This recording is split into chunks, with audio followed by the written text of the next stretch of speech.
Hey now. Hey, what are you doing? Everybody okay? Here we go again. It's Thursday. We're here. We're live. Yeah. Stern in. Yeah. That's right, my new slogan. I'm about to say it again. My new slogan. Stern here. No. Stern in. Secret. Out. All right. Stern in. Stern in. Stern in. Yeah, try. You do it better than I do. Stern in. Secret. Out. All right. Hey, good morning, everybody.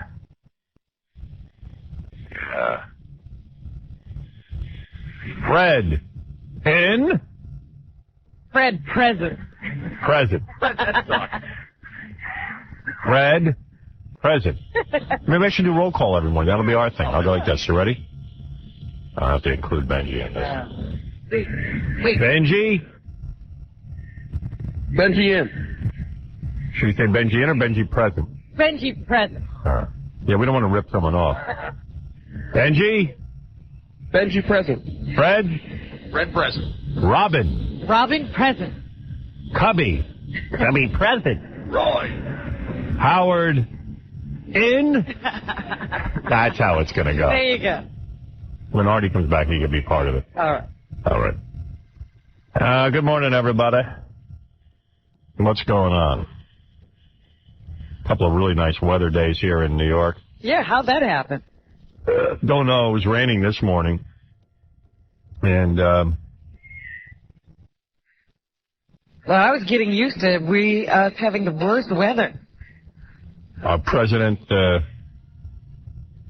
came out with his first 3 ads to kick off his campaign, President Bush. Yeah, I missed them. Did you see it? Didn't see him. See on the front page of the paper that he's using the images of 9/11 to promote himself, and another nail in his coffin, I would say. I mean, shame on him. Capitalizing? Yeah, I mean, even Cabby, who is so pro-Bush, said to me, that's it, I'm not voting. I'm officially on the anti-Bush bandwagon. So that's disgraceful. That's all. That's all it takes. Yeah, what's he saying? I mean, are we better now? Seeing as how the attacks happened on his watch, I wouldn't be. Yeah, is it completely taken care of? Have we gotten the people? I mean, has anything happened? Yeah. I think he's saying, look, guys, I still maintain he doesn't want to be president. He's saying, look what I brought. Well, how could you vote for me? That's right. Fine, you. Those 2 buildings don't exist anymore because I'm president. I hear he's coming out with an I Survived 9/11 T-shirt, and then it says, vote Bush. Yeah. Yes, Dave, you're on the air. Oh, hi, Howard. I just wanted to ask you quite a big favor. A long time ago when Bush ran against Gore the first time, I wanted to ask you if you'd come out and actually endorse Kerry because I think it could make a big difference in this election coming up. Sorry, I think I've practically given oral to Kerry. Yeah. What are you talking about? Endorse him? What more you want? I'm telling you not to. Yeah, wait. Who do you think I'm backing? Nader? He hates me too. But I really think it'd be a big thing because look at with Kristen Todd Whitman, that was huge. Yeah, well, I'm going to do my best. Whatever stations I'm left on, buddy. If I'm still on the radio. Does this guy question who you'll be voting for? Oh no question. Am I not making it clear? Where have you been? I've been listening every day. I'm over here in Cleveland. Thank God you're still on here. All right, brother. I really Thank you. appreciate the show. Been listening ever since you came here. All righty, thank you. Thank you very much, Howard.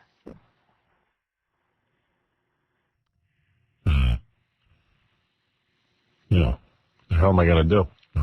You remember, Bush not only didn't win the election, he cheated. Remember those ballots with the old people in Florida? The hanging chads. 3,000 votes for Buchanan. Remember that whole thing? Oh, yeah. Old people don't know what they're doing. A bunch of old Jews went in and got a piece of You paper. can't even see. They got those big thick. They voted for Buchanan, an anti-Israel candidate. You think they were voting for him? Really? The ballot was... So screwed up they couldn't figure out what they were doing. And so the governor of Florida said, yeah, those count for Bush that day. Remember?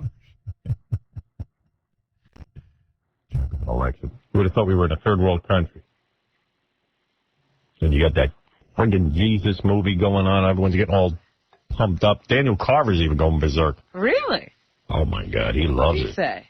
Wake up, white people. This is Daniel Carver. I see in the news that this movie is coming out next week that is offending the filthy Jews because they are the ones that killed Jesus Christ. Good work, Mel Gibson. Yeah, Daniel got the message. Yeah. Mel, don't worry. You got right through to Daniel. They are so stupid that they don't know that this is not just a movie. This is a fact in our Bible.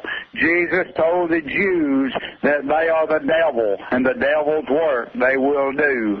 Jews promote this homosexual faggot filth that you see on TV every day.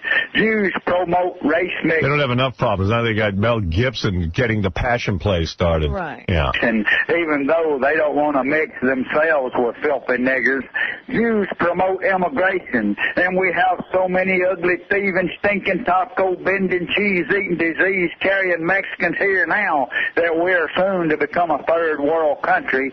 People, everything that's bad for our country and our race and our beautiful white children is slowly being destroyed by the work of these devils that we call Jews. So if they are offended by this movie, so be it. I can't wait to see it. Wake up, white people. Again, this is Daniel Carver. And send $3 from a 90-page catalog and get yourself some souvenirs. Get yourself a T-shirt. Let's really offend these filthy niggers and Jews. Wake up, white people. Mel Gibson Wow, he's on fire. Mel Gibson reaching like-minded folks. Yes. Even though Jay Leno does a great interview with Mel Gibson. Everyone should watch it. It's a great lesson in ass sucking. Mel Gibson left there. He didn't have an ass left. No, it was all red from Jay's lipstick. Yeah, it was sucked away. Yes, Ryan. Yeah. Hey, brother. Yeah, what's up? What's up? What's the problem? What's your problem? I don't have a problem. I just want to speak to Howard while he's bad-mouthing Bush. Why am I bad-mouthing him? Yeah. Because he's got an FCC that's going after me, because he's got a religious right that he bows to, that he's anti-gay marriage, that he's anti-stem cell research, that he's anti-abortion. That's why.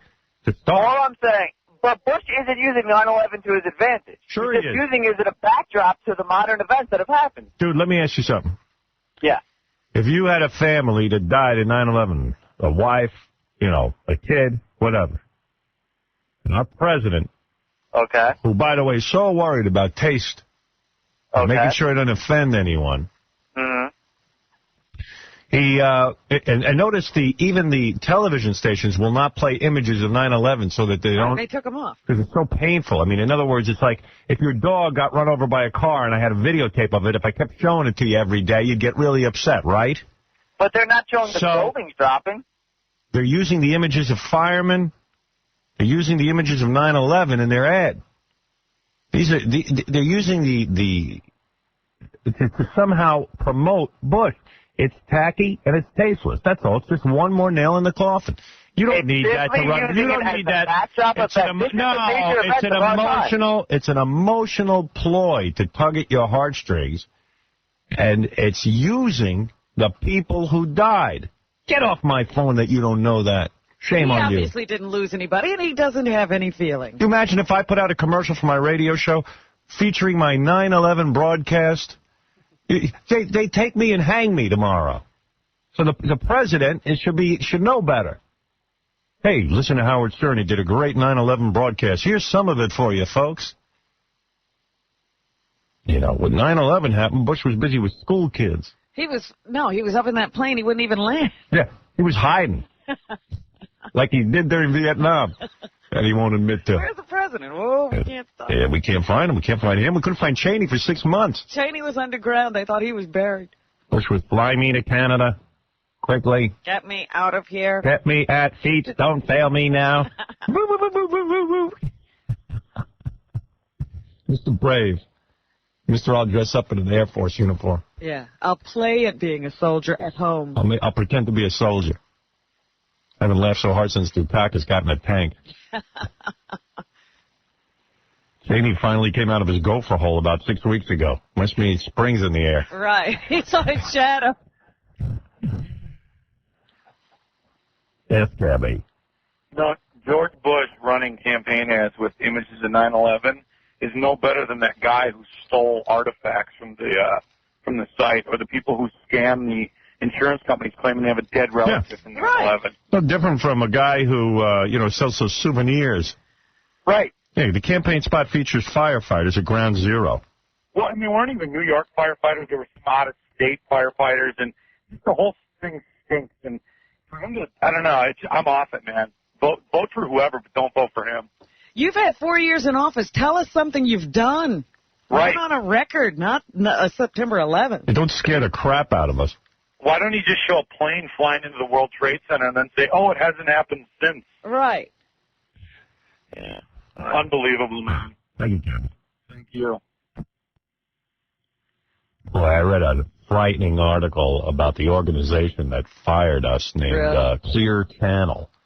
Man, I had no idea who we were working for. I had my head up my own ass. I mean... Well, are you really supposed to have to investigate people? I got to get this guy who wrote the article for Harper's. Someone sent it to me. Thank you for sending it to me. I don't know who did, but, Clear Channel not only owns radio stations, which we've been thrown off of, and I'm going to read your list later of all the people who have been thrown off of Clear Channel and what their offense was. It's mostly being anti-Bush for one reason or another. Political. It's all political. So, Clear Channel, and I hope I have this right, they own most of the music venues in this country. Like, you mean let's say the concert halls? Yeah, let's say you're Pearl Jam, and you want to do a concert. They not only own the five of the radio stations that your music's played on, but Clear Channel also owns all of the venues where you play. Now, concert tickets have gone up in price like you would not believe because Clear Channel has a monopoly. 70%. Again, I'm doing this from memory, so bear with me. 70% of when you go to a show, it's a Clear Channel show. So if you see Ozzy's going on a national tour, it's Clear Channel. 70% of that tour. No. What? No, they probably own the whole tour. Right. But 70% of the venues in this country. But then they own everything. Pretty much. That's what I'm saying. They practically have a monopoly. I'm saying the 30% they don't own, probably you'll never even know where that is. Right. You couldn't even find that music. It's like a church in a basement. Right. So they've locked up. What they do is they go... Now, it's wild. They describe a guy, I think, in Philly, local DJ, not a radio DJ, like a guy who spins records. He decided to start a small little concert venue, like 100 seats, and have little local bands. Right. Boom. Clear Channel comes in with their lawyers. That's not a proper concert venue. You're not licensed. You're not blah, blah, blah, blah. They shut them down. They are like Scientologists, man. They go and they get the lawyers on you, and you are finished, brother. That's the end of it. Nobody better try to start up a little thing of their own where concerts are promoted. No. What are you talking about? You better not do anything in your basement because you don't have a liquor license. Wow. They'll find your ass. So like, let's say you're Pearl Jam. Now, you don't play ball with them. I think for a while, Pearl Jam wanted to do their... See, this is where Pearl Jam screwed up. Remember they were screaming they didn't want to do their whole ticket thing through Clear Channel and all that? They wanted to go do it on their own. See, I think... They didn't want Ticketmaster. Ticketmaster. Yeah, it was Ticketmaster. See, they were kind of like saying, hey, let the bands book stuff on their own. Their mistake was they should have got more bands to go along with them. They were doing it on their own, so it didn't have much impact. But nowadays, the Dixie Chicks made anti-Bush statements. Clear Channel pulled off all their music. And you didn't see them anywhere in concert, did you? They wouldn't book up. You can't get booked in their venue. Right. So they can eliminate you. Eliminate your ass. Wow. No wonder music has gotten so boring. But you know what? You know why all this is allowed to happen? Because the FCC let them buy whatever they want. The FCC let them do whatever they want. They let them do whatever they want. Buy as many stations as you want, as many concert venues. Be in control of everything. FCC doesn't have anything to do with concert venues. No, but the government antitrust. In fact, they said in the article the government was asleep at the wheel. Right. Well, and why were they? We were awake and alert when all those, the FCC was considering opening up and letting people own more radio stations. Yeah, I'm all for that if it's Mel. That's all you were thinking about was Mel, but it let Clear Channel through the door. They came sneaking in behind Well, him. Mel shouldn't have allowed that. But you know what I thought when I read that article last night? Because I read the same article, that our company owns a lot of billboards and our company owns a lot of radio stations, and there's never any sort of like, you know, we just run a business and we're trying to do the best that we can. It doesn't seem like we're like trying to put other people out of business. That's because the guy on top is not dangerous. Yeah, when but you have a company that's, you know, all tied up politically and they're all anal about their religion and it they have becomes a a mission. philosophy. Yeah, Cult-like. philosophy is get Stern out. Yeah. Unbelievable. Man. Well, they broke up the phone company. When are they going to wake up and say, hey, wait a minute, Yeah. what's going on with this Clear Channel, and what are they doing to stop people from being able to do business? Wake up, white people. They ain't going to do anything about it, especially with George Bush, because Well, yeah. every one of their stations, they got Rush Limbaugh, they got all those conservative talk show guys. I'll give you the list later. And they're doing a beautiful job of sanitizing the airwaves. They got no problem. They're not gonna bust those guys up. Well, no, they got their president in office. Everything's cool. Not your president, it's their president. Yeah. The president of Clear Channel, George Bush. George Bush owns Clear Channel somehow. I don't know how he figured it out, but he did it. Bush, Mel Gibson, whole goddamn lot of them. Well, you know It's getting what? to be goddamn ridiculous. It's funny because I saw this ad in USA Today Yeah. that says, you've seen the movie, now hear the rest of the story. It's like religion and this movie have like partnered with each other to promote getting your butt into some fundamentalist church. Hey, Alan, you're on the air. Thank you. Thank you. Alan, Yes. you're on the air. Thank Okay. you. Come on, dude, lower your radio. Oh, I'm sorry. Oh, boy. I didn't realize it. I didn't realize it was a delay. Two things. One is there's a picture of you in the Daily News on page 34 with people criticizing how that when you're doing well for the company and making them money, they stand behind you 100%. All of a sudden, when the pressure gets too great, Clear Channel starts doing a backpedal. Right. Now, my question really is would Mel stand behind you if you were fined or in breach of whatever these new laws are? I don't think he could. I think he'd want to. I don't even think Mel would enjoy working at this. He told me, I wouldn't enjoy working at this company if you weren't here. I don't think I could. But you know that Mel can't fight the United States government. He's got too many. He's got too many radio stations. He's got too many people that rely on this company, the stockholders. It's like, well, should we let the whole company go down and all Doesn't the me. employees and Yeah. stockholders, or should we just get rid of this one little group? When I do get fined again, which I will, they're working on a case against me. The government is already trumping up charges. As soon as I get fined, they will release me. They will fire me. That's my prediction. I don't think they'll be able to afford to stand behind me. The amount of revenue that you generate. Yeah, it doesn't matter because you're talking about the United States government will, and trust me, I know what I'm talking about. They will bury this company.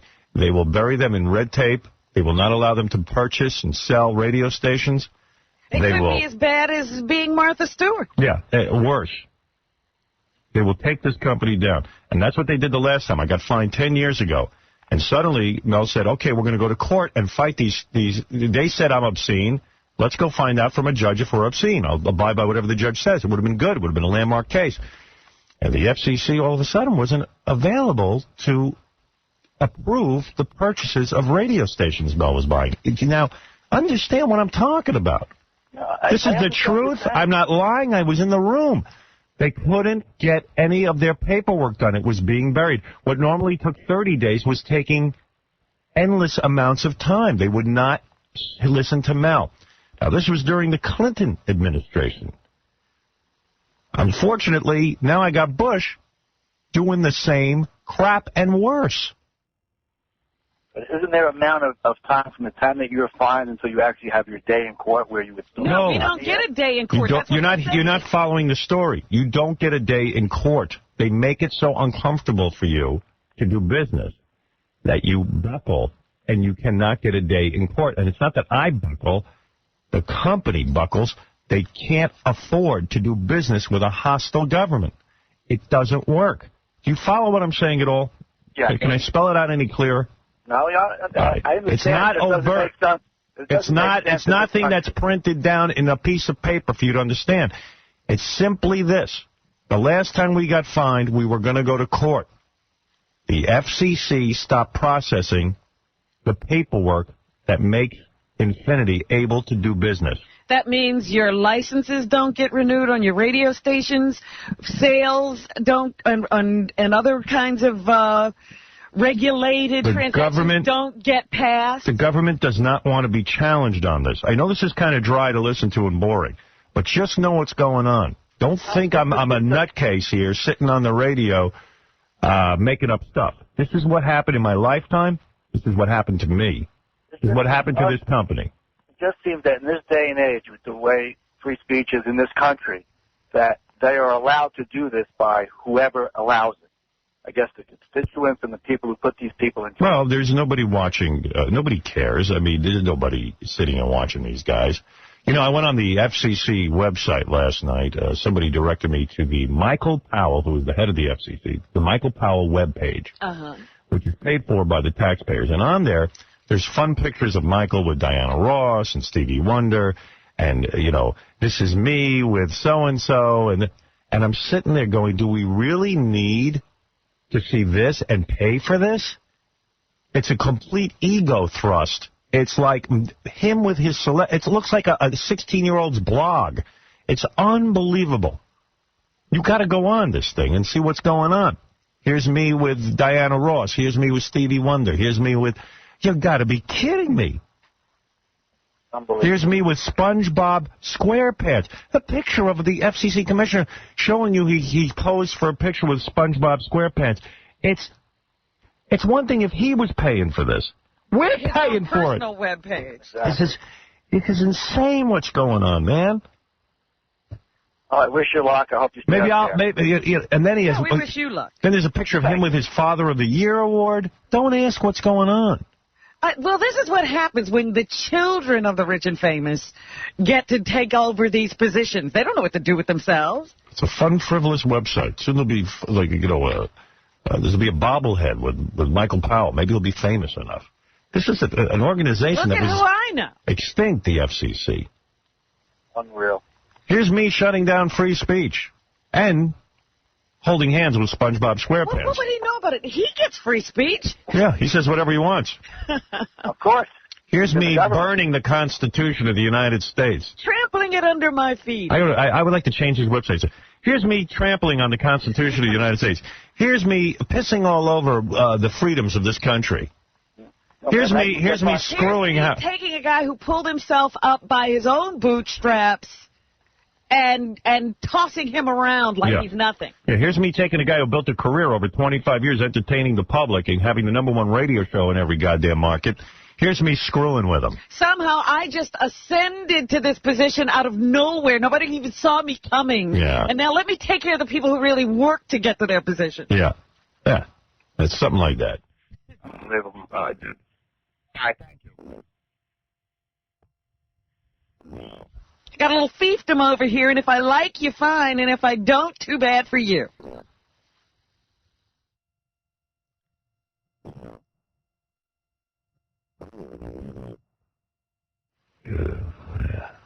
Hey, I got to take a break. We'll be back right after these words. KC, How you doing, man? CBS Radio. How you doing today? What? CBS Radio. How you doing today? All right. What are you guys doing here? Just hanging out. Come to see you. Hey, listen. Can I ask you a couple questions? I'm in a hurry. Why? I'll walk with you. What's it about? Because of Phil Hartman's death, are you throwing away your guns or at least hiding them from your wife? Do you think that's funny? Yeah. Why? Because it's kind of nutty. You really think that's funny? Yeah. You think that the idea that Phil's dead and his wife shot him and herself is funny? No, not that he's dead, no. You think anything about it is funny? Yeah. I don't. You don't think anything's funny? I don't think that's funny, no. I saw some of your movies. That wasn't very funny. Debbie, how about this feud with Howard Stern? How's that going? Come on, Tev. Tev, I love you, brother. Howard Stern Show. 95. Listening to the only black man who can get served in Denny's. Howard Stern. Hey now. Hey now. Good morning, everybody. Hey now. All right, well, a couple of things have come out of all of these problems we're having as of late. According to something called Tech TV, which I've never seen or heard of, they say that, well, who do you think is the #1 Google search? It's going to be a great show tomorrow on Call 4. We got a little bit of time left. I tell you what, unless you've got something urgent, let's... I see the #1 most searched term for on Google last week. Oh, that's a good question. I'm going to say Janet Jackson. Nope, Howard Stern. Oh, yeah, of course, because he got kicked off all the Clear Channel stations. Yes, sir. Howard Stern. I love Howard Stern. I love you, Howard. Do you listen to Howard? Yes. I find him rank. I'm sure But he's you do. funny. I can't help it. You can't help but laugh, can you? I love him. Hey, is that chick hot? Chick. I have no idea. I've never seen Tech TV either. She's got to be hot if she's on TV, right? I mean, they wouldn't hire an ugly chick for Tech TV. They do have a real hot chick. What is that? I don't know if it's the one, but they do have a real hot chick on Tech TV. Yeah. DePace says he thinks he knows who it is. He thinks her name is Morgan, and she's got pretty big boobs. Yeah, but is she hot? He didn't say that. No. All right. Thank you. That's all I wanted to know. Here's some chick saying she likes me. That equals she would sleep with me. You know what I mean? She goes, I love him. I hear that. I'm like, I'm pretty sure I could get something off her. I could at least make out with her. Hey, now. Something could happen. Which I enjoy, by the way. What? I enjoy making out with chicks. A lot of guys don't care. I like it. Really? Yeah, I like about 2 seconds of foreplay. No, I didn't know guys didn't like that. Oh, some guys, they don't want to be bothered. I like making out with a chick and being all turned on and aroused. I thought that was fun. Praying she'll touch me. Yeah, I love we're that. hoping it'll happen. Like, please touch me. Please. You like the anticipation of it? Yeah. I like your hand going down my pants. I love that. That's my favorite. I'm thinking of writing a song about your hand going down my pants. Thank you. He took your hand and put it down my pants. Sing it, do I did do. Something like that. Getting all kinds of calls. Judith Regan wants me to write another book. Well, you got plenty of material. You're under siege now. Yeah, she called me yesterday, left me like 10 frantic messages. You got to write a book. Now. Howard's America, Howard Constitution, and it'll be easy. The deadline is tomorrow. She goes, it'll be easy. Oh, yeah, those books are really, they just come right out of me. I write them in 3 seconds. Well, she doesn't even care if you have anything to say. Yeah. You're supposed to get the book out. Why don't we just get it out? It'll sell now. It'll be easy for her, maybe, not for me. Oh, yeah, because she's sitting in the office waiting. She gets to correct my writing. She is terrific, though. I do love that little firecracker. Even if her staff hates her, I love her. Yeah, I mean, she'll make her staff really crazy if she got a deadline facing her. Kind of don't have time. I've been on the phone with a bunch of people every day just working on various projects. But right now is the time. You need a book out there that is right there with whatever the president is going to put out, whatever John Kerry's going to put out, and Ralph Nader's going to put out. I should just put down every page. The FCC sucks. Here's why. Government sucks. 50 reasons why the FCC sucks. People are coming to our defense. The king of late night, Jimmy Kimmel, made a statement last night coming out with his freedom of speech lecture to the audience. I can't believe that was... Yeah, I'm surprised it doesn't say today Jimmy Kimmel speaks out about Howard Stern. In fact, it seems to have been ignored. Nobody has mentioned it But on any page. I do appreciate any positive mention. Yeah. Something that actually does make me mad. The House of Representatives today, I don't know if you heard this, voted 49-1 to back these huge FCC indecency fines. Huge, much bigger than they expected or even asked for. Right. Now, radio and TV shows that do something that they consider indecent can be fined $500,000 for one incident. Meanwhile, cable, the internet, satellite television can do anything they want. But to appease the idiots that think they're going to clean up the country by throwing Howard Stern off the air, our idiot politicians are going to make sure that full-grown adults like you are not allowed to hear the P word. And make up your own P word. Because I'm not allowed to say it. That's right. And then, of course, the politicians go outside and pick up a hooker outside the Capitol building. Right. It all works out beautifully. And it's $500,000. That's, you know, for some DJ in Arkansas, that's at least a year's salary. For saying a bad, you realize like one old woman in Cincinnati can write a letter, and because of that, like millions of people who enjoy a radio show can have that radio show pulled off the air. Because we know that things are much better in countries like Iran and Afghanistan, where women aren't even allowed to show their teeth on television, than in Spain and Italy, where everything goes. They're much healthier societies. I got to tell you something. I'm so under siege. I'm glad Jimmy pointed that out. I had no idea they voted for fines of $500,000. And yeah, that was just in the paper today. It's a committee vote. It hasn't gone through the whole. By the way, you realize how ridiculous that is? The fine should be $1, and I'll tell you why. You should be able to say, someone just accused me of being indecent. I'm going to go to court over it. What they've done here is they've eliminated court. They've eliminated the process. They and go, as Jimmy pointed out, one person gets to say what offends them. Yeah, so an old lady, here's how it works. Old lady listens to my show, and she hears me say, gee, I had sex with her, and I gave it to her really hard. She's offended. Some douchebag on the FCC who's decided I've been talking too much about them. I'm going to teach Stern a lesson. I'll say that's indecent. Just say it. So they send a notice of apparent liability to my radio station, and they say, we're fining you $500,000 for that, and here's 5 other things. So now you owe us $3 million. All right? So then the radio station says, okay, you claim I owe you $3 million. I'm going to court. They go, oh, you're going to take us to court, huh? And then they go, okay. Next day, you can't get them on the phone. Next day, you can't get your license approved. Next day, they start dicking with you when you try to do business. They do have a million ways of doing it. They don't let you buy a radio station. They don't let you sell a radio station. They don't let you renew your license. They did that with Mel my first time around with the FCC fines, $1.7 million. Mel was in the middle of selling a radio station to someone, buying one. And the owner was like, listen, this is weird. It's taking months and months and months. They're not approving it, and I've got to go sell it to someone else. And Mel said, please, hold on. That's when he had to pay the fine. Once he paid the fine, everything was approved. So there's going to be no court case. The congressman just approved a $500,000 fine. No, a committee in the House. Yeah, congressman. That's who's on these committees. Yeah, but it's not like a law yet. That's what I'm saying. They're working on making it a law. It'll be a law, trust me. And as soon as it becomes a law, I'll be fined. Well, I was going to tell you, because it's even worse. I mean, they say after 3 they can do something to you, but I can't. They can probably take away the station. Right. It's like they can yank your license or something. So the government can take away your license without you ever getting to court. You will never get a day in court. It's like if you went to court against your landlord and they shut off your heat and hot, your heat and hot water while you were. If your landlord started doing that, it'd be illegal. I don't like what you're doing in my apartment. There's shut in there.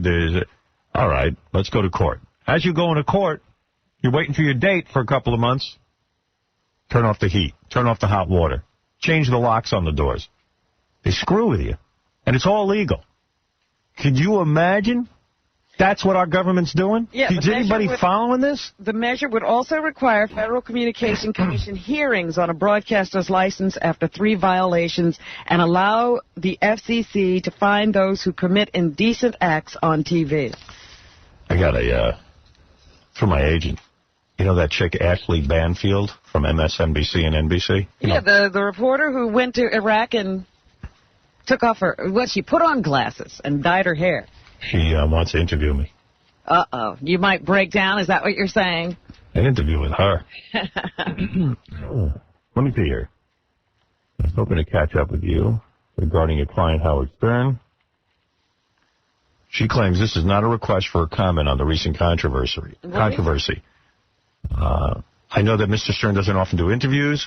I was hoping to at least reach out to him to ask if I could do a retrospective piece on his life and career, much like a Barbara Walters style interview, which is bold. That's funny, because why now? Yeah. Although, I don't care. She's hot. How tall is she? Don't lie. I wouldn't mind sitting in a room with her for an hour while she grilled me. I'm an admirer of his drive and his resilience, and have wanted to meet him ever since viewing Private Parts. Sounds like she might sleep with me. What are you talking about? This woman is calculated. It says she signed it the hot and bangable Ashley Banfield. You know what? I fall for it every time. That is so sad.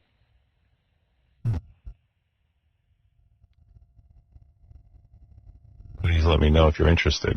Ever since I watched Private Parts. She didn't write you then. When did she watch it? Last night? Oh, stop it. Stop talking about my girlfriend like that. I just hate it when women lie. You're jealous. Play on their sexuality. You're jealous. And then when she can't do that, she'll be screaming sexual discrimination. You're afraid that I'm going to run off with her. No, you go ahead. Come on. Go ahead. No, you're having a hard time with it. I'm not going to do it. Please, be my guest. No, you would get freaked out. Me and Ashley Banfield, you couldn't handle it. Oh, no. I know. You just got used to Beth. You'll come running back to me. I know. Hey, did you read this? What? John Kerry, when he won the Democratic nomination, he's more or less locked it up. John Edwards quit. Yeah, I mean, there's nobody else running. Yeah, except for Al Sharpton. Yeah, and who's going to really give him a delegate? Even our own blacks here in New York rejected Al Sharpton. They don't even like him. Well, they know him. Yeah, he was relying on them to make him the new Jesse Jackson, and they kind of blew it for him. No, the only blacks he impresses are blacks who don't know him. Right.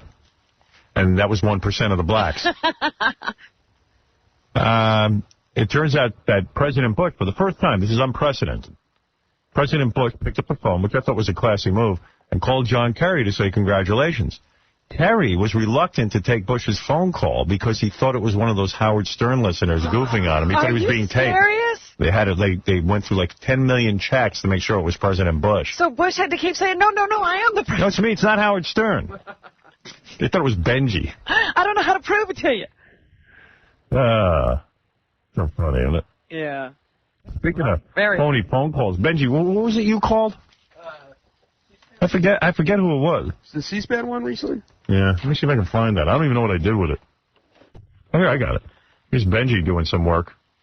Overtime. Actually, most of C-SPAN, when I listen, is people from our show. Is it? Yeah, it's I was listening the other day, and High Pitch Eric started asking a serious question. Yeah. Really? But they just cut him off.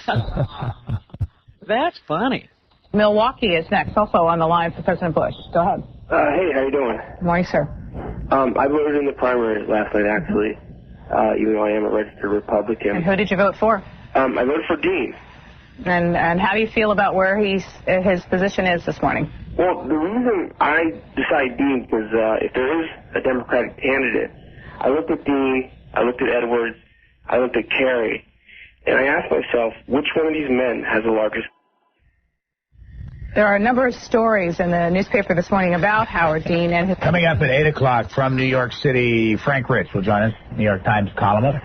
Pickens, South Carolina. What's on your mind? Hey, Brian. Hi. How you doing? Good. What do you think about this? Oh, well, first of all, my mom told me my grandfather was a teacher of yours in high school, so she said to tell him you said hi. Your grandfather is, what was his name? Bill.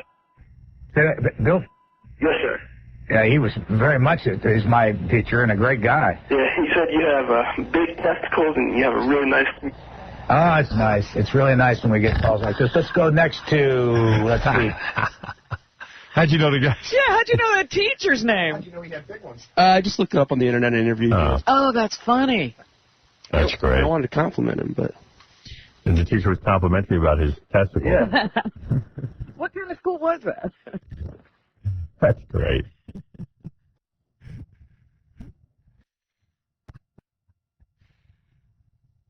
They just keep moving on that channel. They handle it better than anyone in the country. They keep going no matter what. It sounds like they're battle tested. But actually, they don't comment on anything. They just sit ahead, take a call. Actually, that's how most of radio was before I got into it. Hey, that is correct. That is one of my teachers. What did he have to say? He was great. What did he say? He said you had beautiful testicles.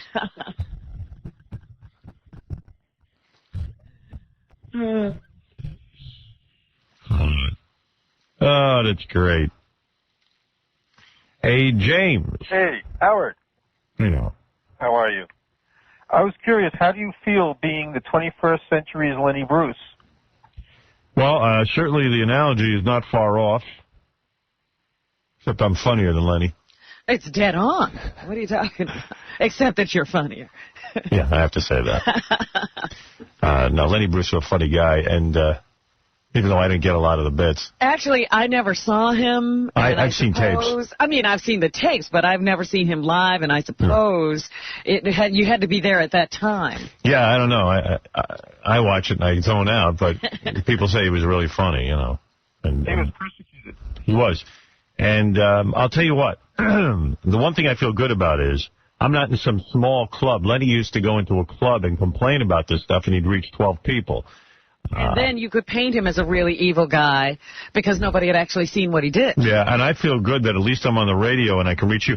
You know, despite the fact that I'm telling you exactly what's going on and what has happened to this company and the history of what the FCC has traditionally done by not allowing people to go to court and telling you about Clear Channel and what they do in every market that they're in and how they have a stranglehold on the music industry. How they go against anybody who's anti-Bush, and I'll read you a list of some people who have been fired recently. But here's the deal.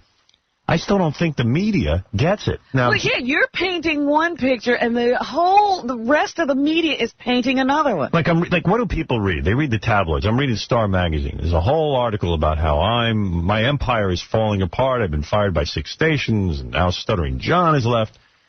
I had the weirdest... people are running away. Yeah, people are fleeing the ship, and you know, like that makes a goddamn difference in my life. And missing the point of what the huge implications of this are. They just don't get it. They can't even wrap their brain around it. And Jimmy Kimmel got it. Unfortunately, Jimmy's the only one. No, unfortunately, no one's watching Jimmy. They can't see the big picture, man. But at least I'm on the radio, and someone like you can hear me. Right. Still, I mean, there's 6 markets we've been cut off from. And you get to tell your side of the story. What about like Live 365, where they can stream you on the Internet? What is that? Live 365. I'm not on the Internet. But what if you went onto the Internet? Well, that's not fair to the stations that pay for my radio show. You go on the Internet for free, they're paying for it. Right. You understand that? Right. All right. It's a business thing. That's a good point. Right. And Internet ain't going to help anyway because, you know, it's not really a But the point is, this huge is a factor. business. We're in a business, and we've been trying to do business, and we're being told we can't. All right, thanks. Hey, thank you, Matt. Right. Take care. Right. It's not about going somewhere else. This is where we're supposed to be. Yeah, Jerry, you're on the air. Hey, Howard, how you doing today? Hey, now. Hey, first-time caller, been listening for a long time. I don't know where I fit in your demographic. I'm a 44-year-old, divorced, dad of 3, remarried, all that kind of crap. But when I listen to you talk, first off, I love your show, and some of the characters I could do without. John's not going to be missed by me, but I wish him well anyway. When you talk about this, you do specifically talk about yourself and how it's affecting you. And granted, we all care about that, but you just touched on it. The government has lost control or has lost their minds here. And they're going all over the place, but they're using the most visible target right now. Once you're gone, they go after somebody else. Right. Yeah, well, and once I'm gone, it's going to send a chill through the industry. It already has. I mean... That's what we're trying to point out to the other people in the media who act like this is a joke. Yeah. There's going to be, we're now, as a reaction, we see that NBC is removing from one of their late-night shows, one of their 10 o'clock shows, a 93-year-old woman's breast because they're afraid that they're going to get fined. That's not, that's insane. It is, Howard, but, I guess my only comment was that I don't want to see you pinpointed to you because there are people that just don't like you, and they're going to miss the point because they just don't like you. That's the problem. I'm the worst poster boy there is because, listen. And the best person to target. Mel Gibson is getting better treatment than I am. Mel Gibson just put together a hate-filled passion play to incite people to hate Jews like you wouldn't believe. He is the devil incarnate. He couldn't have done a better job if he had made the movie in Iran. Yeah, I mean, if Mel Gibson's a religious fanatic, when that movie is shown over in Europe, it is going to incite more pogroms. They already have so many problems. Jews are being beaten in the street every day. So Mel Gibson, who is the son of a Jew hater and a Holocaust denier, is doing this to somehow suck up to his dad, who he can't get enough of because he's a little boy trapped inside a man's body. That animal is running around being treated better than I am. But Howard, if you look at the opening of his movie last week, you see who the morons are going to see stuff like that and buying it hook, line, and sinker. It's the same morons who are against stem cell research. Exactly. And who write letters to the FCC about us. Right. There's an idiotic movement, and our president is caught up in it, way caught up. They've hijacked the Republican Party.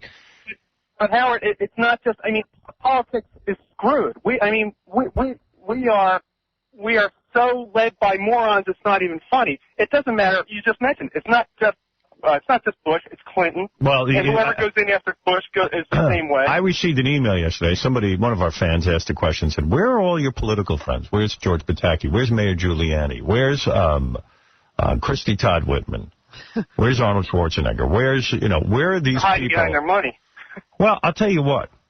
Some of them haven't been asked specifically about this, and many of them do not have direct impact on this. But it would be nice, when Christy Todd Whitman was on the Bill Maher show, he reluctantly confessed that I helped her become the governor of New Jersey.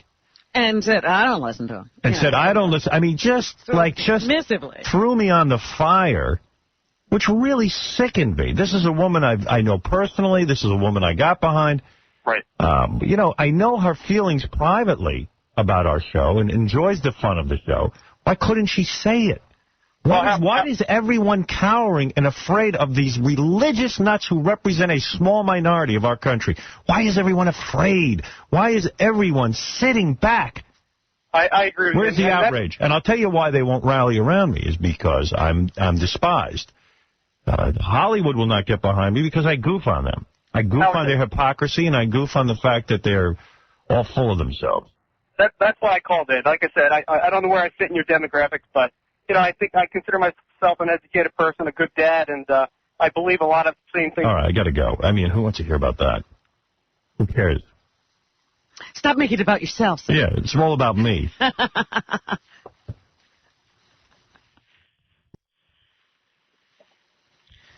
But, by the way, I'm not helping myself talking about the FCC so much. That makes them crazy. When you talk about them and criticize them and you talk about Michael Powell's website, I'll be told... Leaving them alone hasn't done anything. Yeah, they keep telling me to leave these guys alone, and I guess I should, maybe. But leaving them alone got us where we are now. Yeah. But they will find a way to get me off the air. All right, enough of this rap. I see a phone call up already. Guy's sick of me talking about this. Well, pretty soon he won't be able to hear us at all. I'm sure he'll be very happy. I'm just figuring I might as well educate you before I leave. Let me tell you my side of things. I'm a lone wolf right now. I'm a lone friggin' wolf.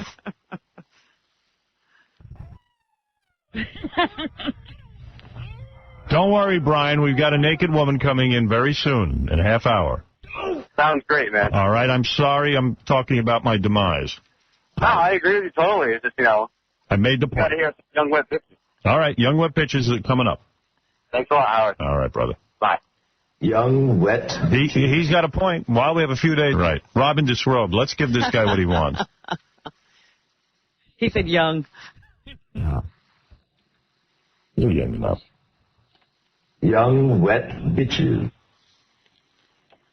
I saw a chick on the street the other day. Looked exactly like you. Me and Pat went up to say hi to you. Yeah? Had the same hairdo, same sunglasses. It was bizarre. Really? And we go, hey, look who's here. And I think you realized it wasn't me. And the woman was looking at us like we were nuts. And the unbelievable dead ringer. Wet bitches. Young wet bitches. Young wet bitches. I wonder if I would think that. You wouldn't be annoyed with this comparison. This chick was not bad looking. Yeah, I think you would like it. She had on a little running outfit like you wear. The whole thing. It was weird. It was eerie. It was you. Maybe it was you, and you were ignoring me. I don't want to be seen with you on the street. People hate you. Yeah, people are trying to get me off the air. All right, we're going to take a break. We'll be back right after these words. Hello, you're on the air. First of all, Mr. Stern, my mother's a decent woman, and she's respectful. I don't think your mother is a decent woman. I think she's got a foul mouth.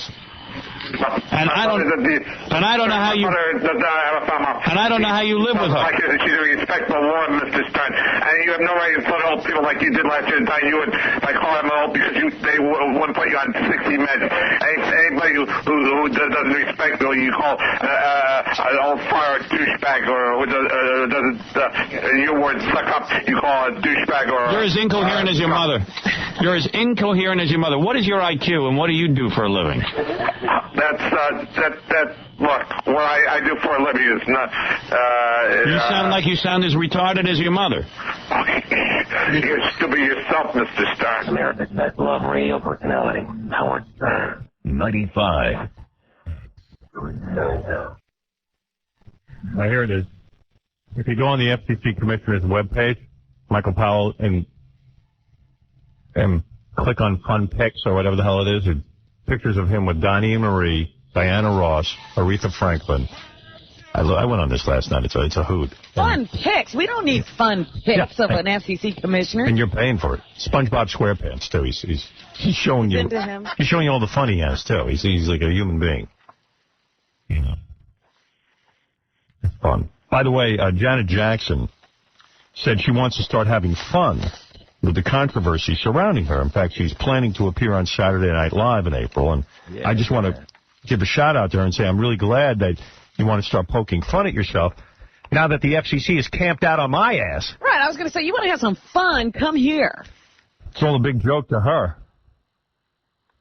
Miss can't sell an album. Yeah, it's not her fault. You want to sell an album? Come support us. Oh, anyway. Janet Jackson ready to have fun with. Well, at least you know what? At least when I'm off the air, Ryan Seacrest will be on there. He's Seacrest out. No, Stern out. Seacrest will never be out. Yeah, as long as he keeps it safe. Oh, how silly. In fact, he's amazing. The other night, they had some of the worst singers in the history of American Idol presented on that show. Yeah. And when, what's his name, Simon asked him if he could say that everybody on that show could grow into a good singer, he turned around, looked at Simon in the face and said, absolutely. Hey, I forgot to play this commercial for you, and I'm being told I must play it right away. From director Mel Gibson, the man who gave us a taste of anti-Semitism with his movie The Passion, comes a motion picture that makes his Jews Kill Jesus movie look like a Disney cartoon. Mel Gibson presents The Jew-Hating Movie, a film about what else? Hating Jews, starring Mel's 88-year-old father, Gibson. This is absolutely ridiculous. And those Holocaust museums are put up at our expense. It's maybe not all fiction, but most of it is. For instance, the gas chambers of the crematoria at Auschwitz. Experts have gone over and examined that stuff and said that it would not do the job. It's Hutton Gibson in The Jew-Hating Movie. George W. Bush says, what a great film. Stacey Hitler says, it's a feel-good movie just like my daddy used to make. And Daniel Carver gives it 3 burning crosses. You know what it takes to get rid of a dead body? To cremate it? It takes a liter of petrol and 20 minutes. Now, 6 million of them? We beat them because they ran out of gas. Don't miss Hutton Gibson in the Mel Gibson film, The Jew-Hating Movie. See it with a Jew and make him pay. The Jew-Hating Movie, rated R for racists. There it is, the new Jew-Hating Movie, which is coming to a theater soon, starring Hutton Gibson. And I hear Jay Leno will have him on tonight, Hutton Gibson. Yeah, congratulations. And congratulating him on the courage of his convictions.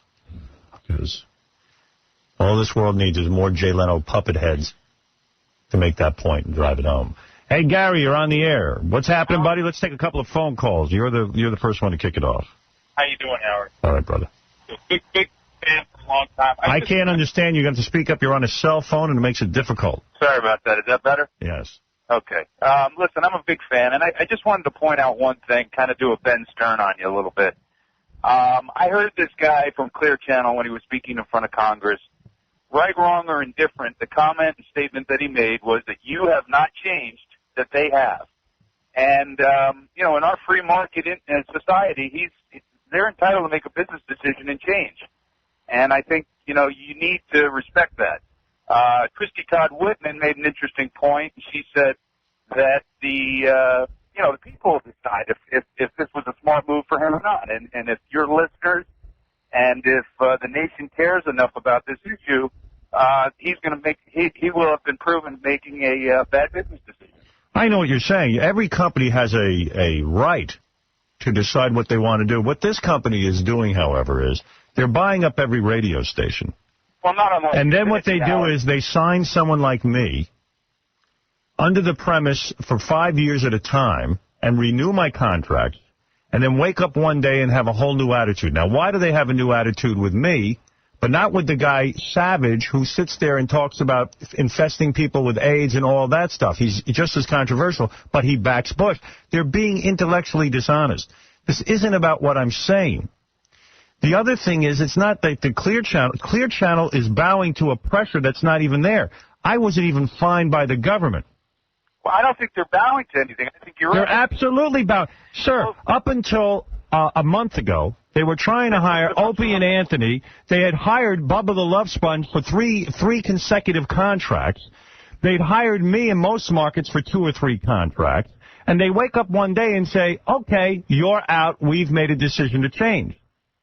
Why is that any? Well, maybe they just have a conservative agenda. No, it's the government pressuring them. They were fine with their agenda. They loved the radio division. They loved the profits they were getting. The government is putting pressure on them to change. That's the story here. Not that Would they have made this decision had they not been going before Congress? Would they have made this decision if Howard had never come out against George Bush? And the answer is absolutely not. Don't you understand that this isn't simply a company changing their policy? This is the government changing their policy, and right now the government is putting pressure on Infinity to get me off all the stations. Is it the government and their responsibility to decide what you could listen to? Don't be naive. Don't sit there and go, this is Clear Channel's policy. They decided to change. They didn't decide anything. The government decided to change their mind for them.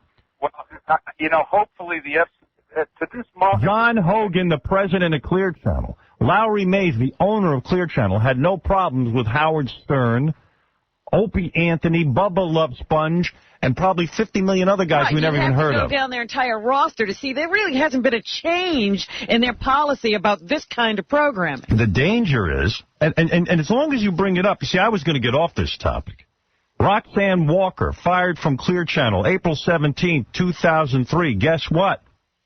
She was belittled, reprimanded, and fired for disagreeing with her co-host on the Love and Hudson show when she said she opposed the invasion of Iraq. She claims the station forced her to participate in their pro-war rallies put on by Clear Channel. As of July 2003, she's planning to sue Clear Channel for her dismissal. So, is that Clear Channel's policy, or are they afraid of George W. Bush? You decide. Well, that's the danger. Are they in bed with George W. Bush? Charles Goyette lost his afternoon show on KFYI in Phoenix, wasn't fired but was removed from his primetime slot to a later slot after bashing Bush over the war. That was only a few months after his contract had just been renewed and extended by the station. You put it together. You seem to be a bright guy.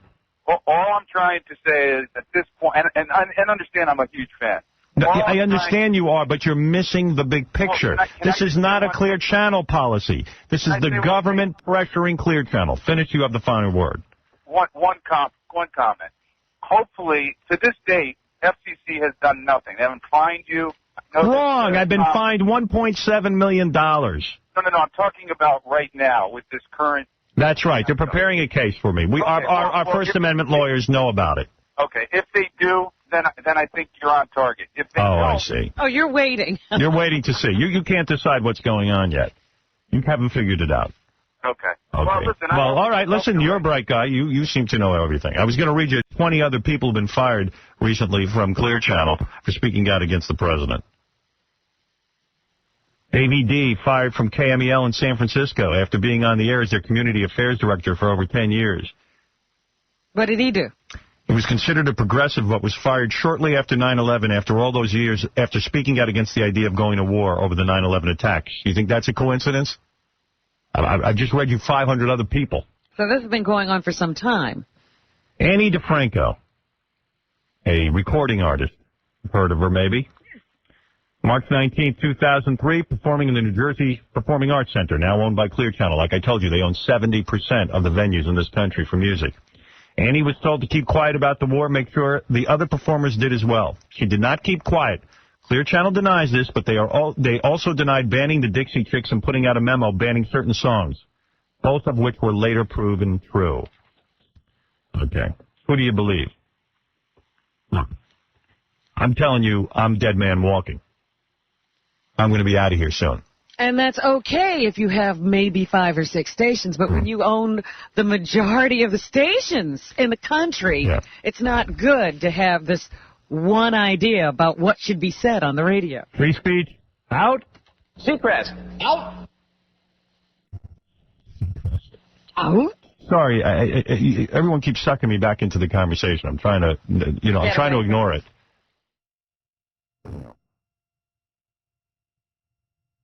That's all. What can I tell you? Hey, Lori, you're on the air. Oh, how could you ignore it? Well, some people choose to stick their heads in the sand. They don't listen. I don't blame them. I'm you can't stick your head in the sand. You don't want to think that the government is that evil, but it is. The government's really evil. Well, we always admit it's people. When people get too much power, they tend to abuse it. Oh, my God. He's so right. And this is what's wrong with, giving a person 2 terms. Ernesto, you're on the air. Hey, Howard. Yeah, vote Kevin. Hey, let me ask you something. I know XM Radio has another question, or maybe it isn't, but our government's the number one issue here. Whether you go on XM Radio, can they monitor the airwaves then? Can they implement a law saying, hey, we're going to monitor the airwaves? Well, they're looking to do that, too. They're going to try and do that. I guarantee if I go to satellite radio, which if I do, I will revolutionize satellite radio. I will make this kind of radio extinct. I guarantee I'll do it single-handedly. I will sell more radios than ever in the history of this country. I'll buy one. You're damn right you will. I'll sign up, Howard. I wish I could. Hey, but here's something you got to keep in mind. You ready, sir? I'm going to blow your mind right now. You ready to get your mind blown? Yes, sir. Guess who owns 30% of XM Radio? Clear Channel? Clear Channel. Nice. Okay, brother. Take care. Thank you. God be with you. It's all one big ugly conspiracy. Yeah. We're quickly losing a grip on what they call the people's airway. If that wasn't enough, here's more breaking news. It's the Onion Radio News. A local toddler already shows signs of becoming ugly like his parents. This is Doyle Redland reporting. 2-year-old Jack Piggott is already beginning to resemble the incredibly unattractive parents who begat him. Though the otherwise bright and sweet-tempered toddler is in excellent physical health, young Jack Jr. displays the disturbingly high forehead, puffy eyes, and pallid complexion of his father, in addition to the convex, unnaturally long horse face of his mother. Family friend Carol Holloway recently visited the Piggott home. When I said there's no mistaking who little Jackie's parents are, I hope they didn't take it the wrong way. Child development experts say Jack can look forward to a long childhood of averted eyes and similarly unattractive playmates. Doyle Redland for the Onion Radio News. Thank you, Doyle. How you like that? You've seen that happen. Yeah, I've seen it many times. Yeah. Fred. All right.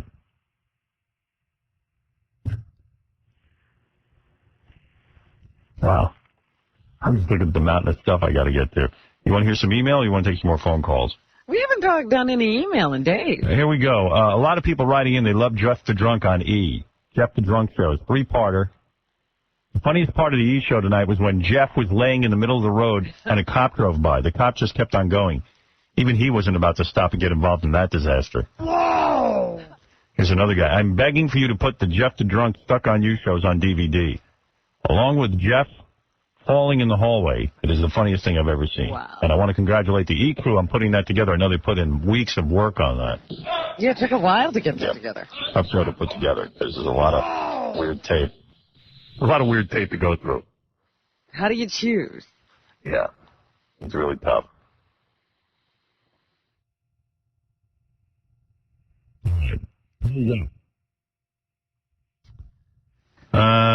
Here's a woman with an observation about all our problems. The Bush administration trusts parents to protect their children from guns that they have in their home, but doesn't trust parents to protect them from a radio. Please let us know if there's anything we can do. And that's a real good point. Good point. I mean, you know. Somehow they keep the guns away from the kids. Yeah, even that Lock those radios up, brother. congresswoman was for shorter waiting periods to get your gun. Yeah. And longer waiting periods to turn your radio down. Now, here's a guy who says, enough with the government problems. He says, Howard, get back to the being funny, will you? Sound like you're getting as unfunny and boring as Lenny Bruce toward the end. Get that, FCC. We can't do crap to you. Chill out. Oh. Bang Beth Moore and get a grip. Well, in keeping with that email, which I read last night, I did. Beth and I went out. You read that last night and you... I did. I said, well, this guy says maybe if I bang you, everything will go away. And I got to tell you, it was about as close as you could get to having everything go away. For a little while. It was great. It was great. It was the best I've ever had. Really? Yeah. But last night? Last night. As good as it gets. Another guy says, stop with the friggin' politics already. I stopped listening to your show for about a week, and then I tuned in figuring that you'd stop whining about the FCC and Bush. Neither the FCC or Bush did anything to your dumb ass. It was Clear Channel. And don't think you're so damn important to Bush's re-election that he's going to start kissing your ass because you badmouth him on the air. You had no problem with Bush last month, and now you bring it up now. And by the way, none of the Democratic candidates advocate gay marriage either. Spend some time getting up to speed on the issues, numbnuts. Well, as I said, I didn't say the Democrats were perfect. We just got a guy who's talking to Jesus from the White House, and we got to get him out of there. Here's a guy who says, I heard you think being gay is okay. Well, guess what? You're gay. I heard that there was a man in our church that used, USED, used to be gay. Since he started believing in God and got changed by God's work, he is no longer having gay desires. I think being gay is mental, like split personality. I'm totally against it. People who accept that they're gay or lesbian is okay will not seek help. This guy writes like a 3-year-old. Well, you know he has a clear grip on the issue. I think I might have had body hopping into Jerry Dahmer's body once. What? He was known to be a gay man, and it didn't feel good. Jerry Dahmer. Yes. I'm just reading the guy's email. I felt like I just jumped into the pile of poo. Gross. Whatever that means. Here you go. And finally, that pansy John Hogan from Clear Channel, the president, talks out of both sides of his blowhole. While he's busy getting rid of shock jocks, he and his commies are promoting indecent concerts at Clear Channel venues. Does he think that the artists and material on the Ozfest tour are rated G? What a effing a-hole. Yeah, how about keeping young kids out of those concerts? 16 and 15-year-olds. No, we're going to charge them a couple $100 for a ticket to get in. Yeah. Then they can come in. Oh, great email. Some of them are horrible. But the guy makes a good point. All right. Listen, coming up next, a girl who will be naked and plays the ukulele. I'm going to try and start a band. I brought in Rita the Queefer. Maybe she's going to queef and... So she's like the rhythm section. Yeah, and then I'm going to put them on tour. Coming soon, Rebecca Romaine Stamos. Oh, my sweet V. Did you see that most women who go to a plastic surgeon now are requesting to look like Rebecca? Yes. I love you. And that's not a bad thing. I love you, Bambina. But guess what? You're going to come out looking like James Von Prague. Yeah, doctors can't do that. They can't do it, honey. God's work. Speaking of James Von Prague, he's coming soon to this show. What's up with him? What's up with him? He's contacting the dead. Yeah, but, I mean, why all of a sudden is he willing to do this show? Things must be going horribly bad for him. That's what I'm thinking, that there's been a shift. It means everybody's abandoned him if he's coming in here, into the Viper Den. Al Franken coming soon. Oh, very good. Who's talking? Even though he said something bad about you? First page of his book, he knocks me, but he's coming in. I'm a big fan of his book, even though I was, beaten up a little bit. I'm willing to overlook it because I like the book. All right, we're going to take a break, and we'll be back right after these words. Before I shove your quotation. There. Got yourself some stuff. The Howard Stern Show. 95. Since I was recording for Stop Howard Stern. And we're still waiting.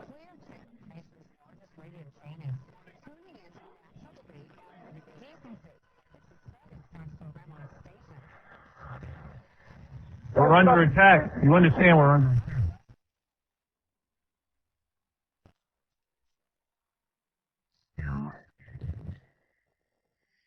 Yep, here we are. Is that my Enya? Uh-huh. Oh, wow. That's just like Rick Dees. I'll play this on my last show. Time for a last show segment. 37 D's Greaves. Rick Dees in the morning. It's our last show. Hello, Rick. This is the Wicked Witch of the East or West. We're going to give you a prosthetic arm. Now my son will read a poem. The Eensy Beensy Spider crawled up the water spout. We have $50,000. You won.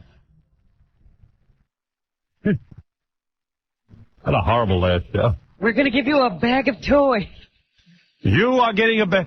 My children are all dead. We're going to give you a bag of toys. Yes, these bits will remind you of the great show. It's been a pleasure. Our last show just now is better.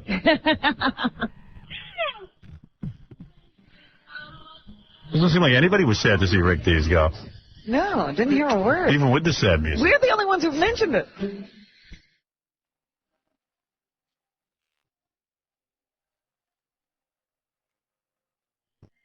See, now you're making me want to play Rick Dees' last show. Can I do it? Yeah, it's fun. Gary, you got that? See, you had to do it, right? I had a whole agenda. All right, while Gary's looking for Rick Dees' last show. Hey, Tom, you're on the air. Howard, I'm going to kill myself, man. Why? Because you're going to be taken off the air soon and you're not going to fight. And what else are we going to do? I got fired 2 weeks ago. Everything's going bad the last 2 weeks. We're fighting. What are you What do talking you mean we're not fighting? I didn't give up. You said it's inevitable that you're going to be thrown off the air. No, I said it's inevitable, not inevitable. Inedible. Not inedible. I've been listening to you for 10 years. I'm just in New York. Now it's going to be over, too. I'd like to see President Bush fired in November, not me. That's who I'd like to see get fired. We hope that's inedible. Sir, get a grip on yourself. Do you have a will? Do you have a will? No. He doesn't even have a job. Oh. I lost it 2 weeks ago. My job. Do you have any money you can give me? I want to win some money. If you've got anything left, it may be a wise idea to kill yourself now. Oh, here we go. Now here he is, strong enough to bend records with his bare hands, able to tell tall tales in a single breath. It's Super D's. Yes, Super D's. Strange visitor from another neighborhood with powers. They got to get him back on. He'd be What are good we for. going to do without bits like this? It only gets better. I'll get back to that in a minute. Yes, Ryan, you're on the air. Howard. Hi, Ryan. It's me, Ryan, again. I spoke to you before. Yes. Yes, we spoke about President Bush's ads before. Yes. I wanted to ask you about Jay Leno now. Okay. Are you jealous of Jay Leno? In what respect? I don't know. Last week you went on about Jay Leno for about Well, let me 5 tell you what days. I'll tell you what I think of Jay Leno. Okay. He is what is perfect for this country in the day of Clear Channel. Okay. The whitewashing of American entertainment You know, I'll tell you a funny story, and you tell me whether I'm jealous of Jay Leno and his career. Okay. I respect my own career so much and what I have done and the honesty and the integrity I have held in my broadcast career that I was offered a job. Maybe you've heard this or not, but when Joan Rivers was doing her late-night show, she was up against Johnny Carson. Right. She wasn't doing well. Right. And Rupert Murdoch himself from Fox News Channel, the mighty Rupert Murdoch, called me into his office. I sat with him for an hour or two. And he said to me, Howard, I want you to think about taking over the Joan Rivers late-night slot going head-to-head against Johnny Carson. I will give you everything you want. You will have a budget like you've never seen before. You will be, you're going to have to mainstream yourself. You know, we want your great interviewing skills. We want, but, you can't go, you can't talk about whatever's on your mind, obviously. You can't do that. They were going to heap money on me like I had never even heard of before. Like beyond your wildest comprehension. And I listened to him, and I said, you know what, Mr. Murdoch, I really don't know if that's for me.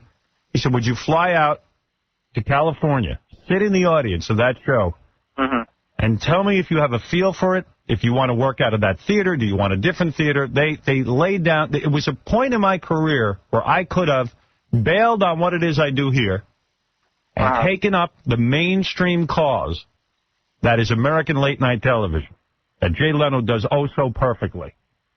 So I flew out to California. I sat there with two executives, Garth Ancier and another guy named Kevin, and they sat with me. We watched Joan Rivers talk to the world's largest pumpkin and talk to the farmer who grew the world's largest pumpkin. That's all she could get? And I sat there and I stared at this horror scene. And I said to myself, could I take my career, my precious, beloved career, turn to my fans and say, guess what? I'm going on late-night television to interview farmers with the world's largest pumpkin. Welcome to Happy Talk. And then I said to myself, that money would be nice. Stern, why do you have to buck the system? Go for it. You miss the money now, Howard? Listen to what I'm saying. I'm teaching you something. I think you want the money, Howard. Listen to me. Listen to me and learn. I'm opening myself up to you now. You got a chance to learn something. When do you get a chance to learn anything in this world? Not in school, Howard. Right. Yeah, you're in the real school. You know how lucky my children are? They get to hear this every day. Like genius.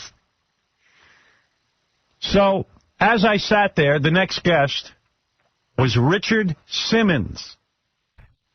And he came out and began to ask us all to stand up in the audience. We all stood up. I looked at Kevin. I looked at my agent, Don. I looked at Garth Ancier. I looked at myself as I did my jumping jacks.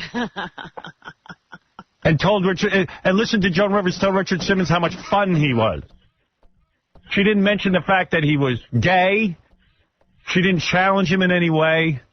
And I looked at myself and I said, could I abandon everything I believe in?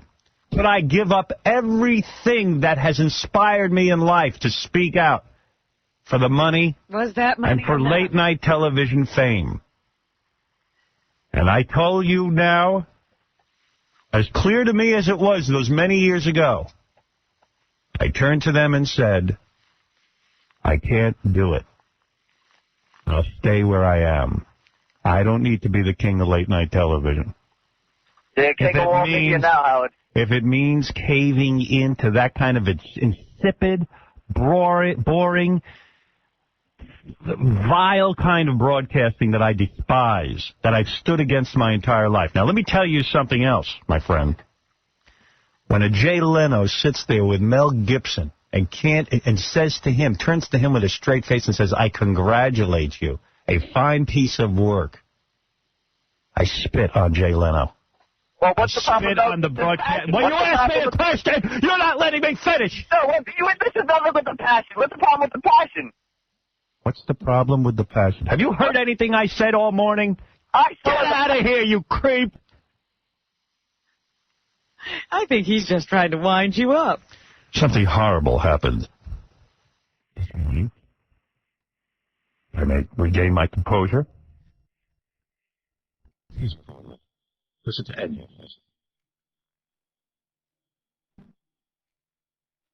I'll get back to Rick D's last show. Don't think I forgot. All right. Anyway, I have to tell you something, Robin. Something terrible happened this morning. What happened? Lindsay, the stripper who plays the ukulele naked, didn't show up. And you just promoted. I thought she was here. No, she never showed up. She completely didn't show up, and she begged us to get on the show, so she is banned from this program. You know her. This is someone you know? No. Oh, I thought she was one of the strippers you knew. And I want to thank Rita the Queefer. I'm going to have her in now. She came down here to accompany Lindsay. I was going to set up a band. Look at this gorgeous girl. Look at you. You Queefer? Honey, you are cute. What a doll face. You sure she can queef? What a bod. How old are you, honey? I'm 19. Good for you. Honey, that's a body of a 25-year-old woman on you. That's the kind of car you shouldn't be driving. You're not mentally able to handle equipment like that. You understand that? I think I am. It's a wonder you haven't gotten yourself into trouble. Oh, I have. Don't worry. Believe me, you're a 19-year-old girl walking around with a package there that's a real prize. That's a prize package. That's like opening up a Cracker Jacks and finding a diamond ring. That's winning the lottery. Yeah. I mean, you got a body I'm sure men want, right? I guess. I'm sitting here touching myself. How long has she had that body? How long have you been driving that When did car? you start to develop? What age were you? Actually, pretty late. 18. You're telling me up until the age of 18 you didn't have those are those real breasts? Yes. Wow. It's like if a 14-year-old was owning a Ferrari. Right. You would say, listen, she's not of age to drive a Ferrari. You can't drive that alone. The ass, the hips, the breasts, that's some body on you. Thanks. Yeah. Madonna me. It just popped out of nowhere, really. Wow, well, you should see what else has popped out of nowhere, honey. If you weren't so young, I'd show it to you. Oh, man. A lot of guys have driven that car, I bet, huh? Yeah. Let me tell you, you need I made mistakes. Bad mistakes. When did you start letting them drive that car? You need an experienced driver like me. Probably like 15. Wow. Yeah. So at 15, you were pretty flat and you didn't really develop? Yeah, I was so flat. Like, Wow. they used to make fun of me in school. What did they call you? What were some of the names? Pancake girl, stuff like that. Pancake. Oh, yeah. And you showed them, didn't you? Yes, I did. I popped out. What, are you a C? Yeah, close to the same. Yes. Like, big. But she's braless there, isn't she? No, she has a bra on. I have a black bra. Oh. Yeah. She's a young girl. Yeah. Oh, man. I have a key for your ignition. If I put this key... that lock? If I put this key in your lock, Yeah. I think it would unlock a lot of problems. Yes, it would. Yes, it would. Let me put it in. Oh. Put my key in.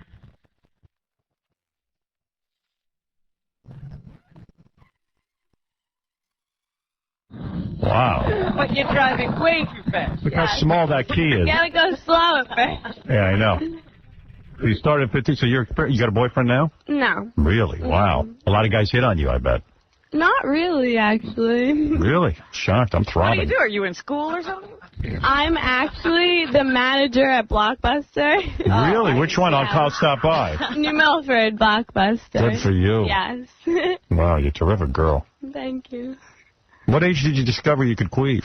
At 13, actually. I was rocking back and forth, and it was just like, I was like, what the hell? Wow. Yeah. It freaked you out. Yeah, me and my friends used to listen to it on the stethoscope, like the doctor's thing. It was so loud. It was so funny. Yeah. Well, let me tell you Freaked something. me out.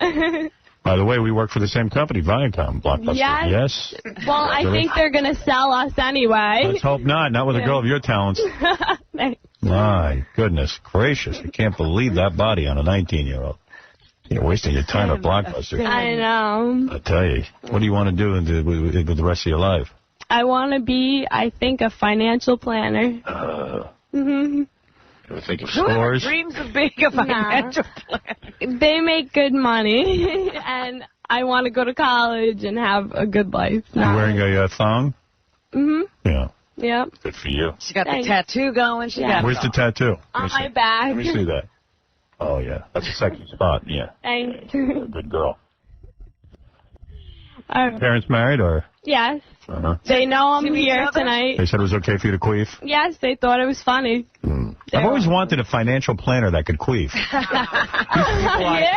The people I've interviewed are so stiff. I'm the girl for you. I tell you. Definitely. So if I gave you $1,000, what would you do with it? How would you plan my future?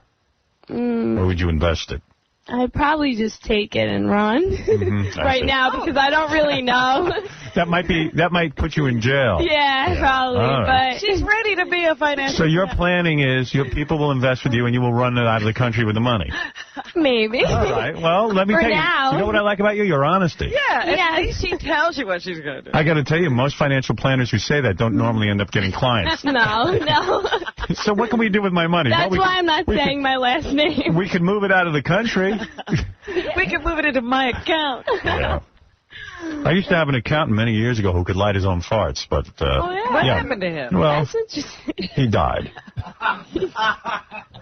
Well, you are a sexy girl. I would love to hear some queefing if you could do I it. would love to show you. I was going to have the banjo player do it I with know, the naked ukulele girl. you. Yeah. How tall are you, by the way? I am like 5'7". I love the belly shirt with the flat belly. Like that? Like only a 19-year-old girl can have, Rob. Yeah, very flat. You never have a baby. No, I don't want one. Don't ruin that belly of yours. No. That's very attractive. All right. Here is our beautiful queefer, Rita. Whoa, she's already started. Whoa, hold on a second. Oh, my God, I didn't realize. Sorry. Please. Thank you. And now, here is Rita. Go ahead.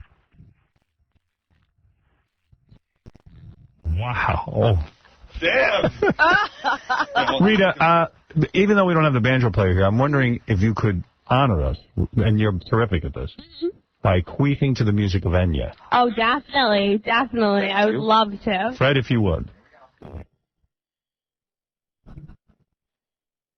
Waiting for the right moment.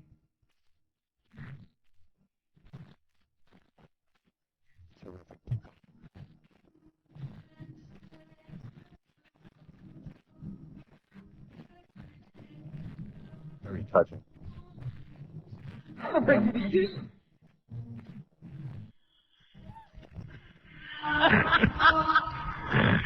That's it? Oh, it was. You were just getting going. I had a tear in my eye. Oh, it was, what happened, honey? Oh, my goodness. Wait, I didn't know how good Enya was. That queefing. It was just too funny. That queefing really keeps you in shape. I noticed your stomach muscles and everything. Yes, I have very strong muscles everywhere down here. Ever scare a guy with that? Like you're in the middle of making love to him and then you let one loose? No, I actually squeeze and they'll... Wow. Howard, she's good, but she can be better. I mean, right now, she's kind of like injured right now. Injured? If you know what I mean. Like, I'm on Oh, I see. It's your time of the month. Yes, that's why it's very, like, moppy and... It's not your usual sound. No, I can make a very... You know what? I hate to say this. I heard that in there. Yeah, this is not the right time You'll for have this. to come back then. Yes, Would you come back when I would it's- love to come back. Come back when it's not your time of the month. Yes. Because I would love to hear the whole song. Yes, I want to. You are terrific. Yes, Maury. Thanks. Come back in 26 days. Yes, Maury. Yeah, I'm a financial planner. I'm always looking for a talented assistant such as this. Yeah. That's a very attractive girl. So did you go to high school? Yes. Yeah. No college yet, huh? Not yet, but soon. What college do we have our eye on? Probably Columbia. I'm not sure. Really? Nice school. You must be smart. Yeah. What'd you get on your SATs? About 1,500. Wow. Really? Yeah. 1,500? Yeah. When you just decided to take a break between high school and Because, college? I don't know, I just wasn't ready yet. Smart and talented, huh? Yeah. Sexy girl. Thanks. Ever do any of the girls? No. No. I've this guy. I've kissed a girl, but that's it. Mhm. Mm-hmm. And what about these dudes? You ever do two or three at a time? No. Always one guy? Yep. How many guys you figure you've been with? Probably, I don't want to say that. That many? 50? Oh, no. Probably like 10 or 11. 10 or 11. Maybe. Yeah. That's a lot for 19-year-old. That is true. Yeah, that's definitely a lot. Yeah. Where do you go to parties and get drunk and have sex with these guys? I've had mistakes like that, but yeah. Mm-hmm. That's what it happens. Mistakes. Yeah, it happens. You get really drunk. You want to drink now? Michael, you're on the air. Good morning, Howard. What does this girl's feet look like? I know you like feet. I want to see what her feet look like. Let's see. How do your feet look? Got nice feet? They're size like 7.5. They're just... Are they stinky? No. Let Casey smell your feet. I don't smell your feet. Do you want to smell my feet? I don't want to smell them. Let me see them. Oh, You got one toe that's bigger than the other? no. You know what I mean? Like a hammer toe? No.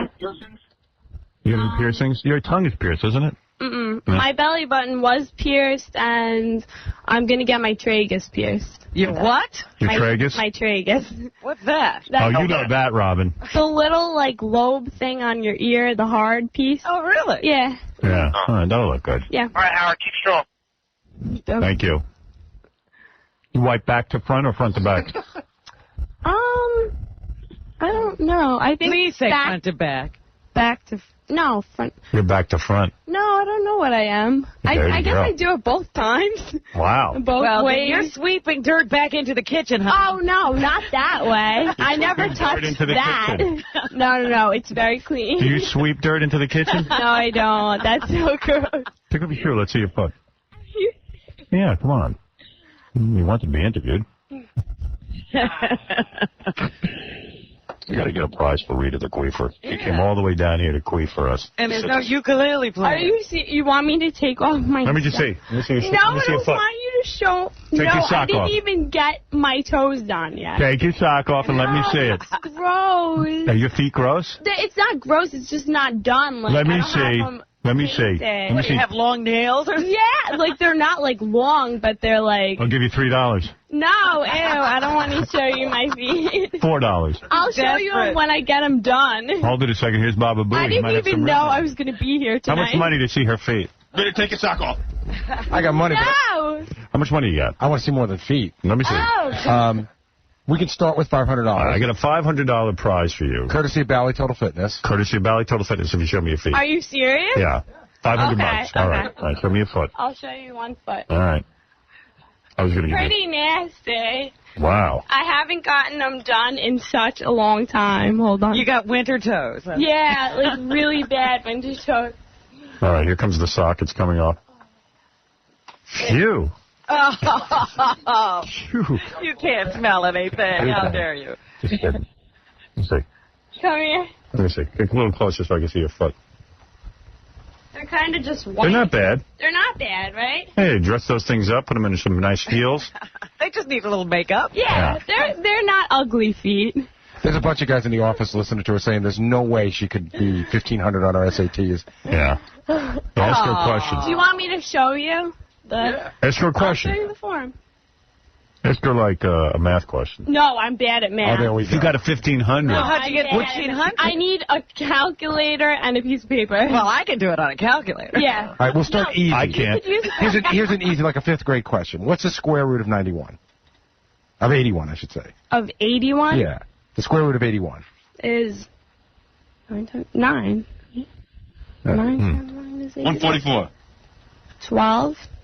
Damn it. This is pretty That's smart. it. Okay, that's it. Hey, you're pretty smart. I'm a little out of it. The way you whipped out that 9 was like... How many sides on a rhombus? How many stars on Sides. sides on a rhombus? Yeah. Not a rhombus. Wow. Rhombus. This chick's smart. Yeah. How many sides on a rhombus? On a rhombus, 4. Yeah. Is that right? Yes. What's a rhombus? It's like just a funny square. it's a funny, Like, it's like a yeah. pent square sort of thing.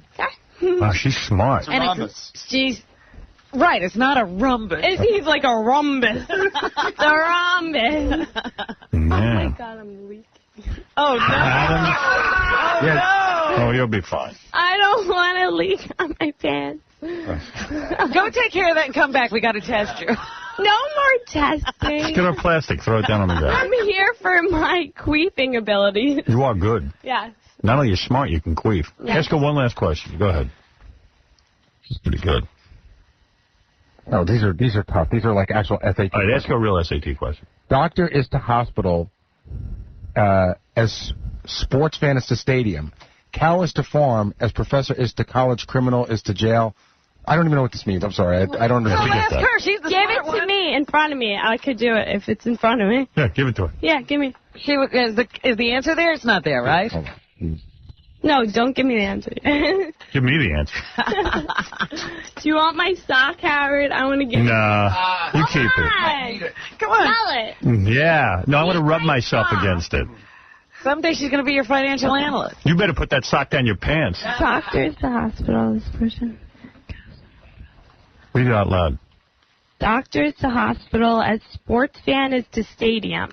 Cow is to farm, as professor is to college. I got it. Criminal is to jail, or food is to grocery store. Right. Or food is to grocery store. Right. Well, it's criminal is to jail. Right. But then it says, or food is to grocery store. That's the wrong one. It's criminal is to jail. No. That's for the college. That's right. Because it's... But why? What? Professor is to college. Professor is to college. Oh, I'm still waiting for the question. You had to know what the question was. I can't even figure out how that's a question. Yeah, this isn't a... I got makes it. sense All to right, me. I got it. Where's the question? I don't know. They're just saying, what is the relationship? Doctor to hospital. What closely resembles the relationship of a doctor to a hospital? Of those choices. Oh, doctor is to hospital as the following choices. Right. Okay, go ahead. Oh, doctor is to hospital, as sports fan is to stadium. No. Cow is to farm. No. Professor is to college. Yeah. Criminal is to jail, or food is to grocery store. Professor is to college. Yeah. I think it's a rhombus. All right, look, honey, All right. thanks for the queefing. You You're better welcome. go fix yourself up. I know you're having the time of the month. And could I just say one thing? Please do, baby. Come March 26th to the grand opening of Sandbar. Bill and Adam invite you. SandbarUSA.com, is that what you're trying to say? Sandbar and Trishelle. And What is Sandbar? It's the largest club in, like, the tri-state area. Oh. It's pretty good. Can't believe Down at the ocean? Can't believe some guy's not banging you right now with that body. I know. It's a sick I body. need a man. Yeah. There's none in this room, but You have to wait 2 or 3 days. Oh, God. SandbarUSA.com. Yes. All right, baby. Thanks. All right, bye, Howard. Thank you, Robin. Thanks for the Enya song. That was nice. I wish it wasn't your time of the month. I would like you to do more. Come back. I know. Come back, will you? I will, Cole. No, I'll call you.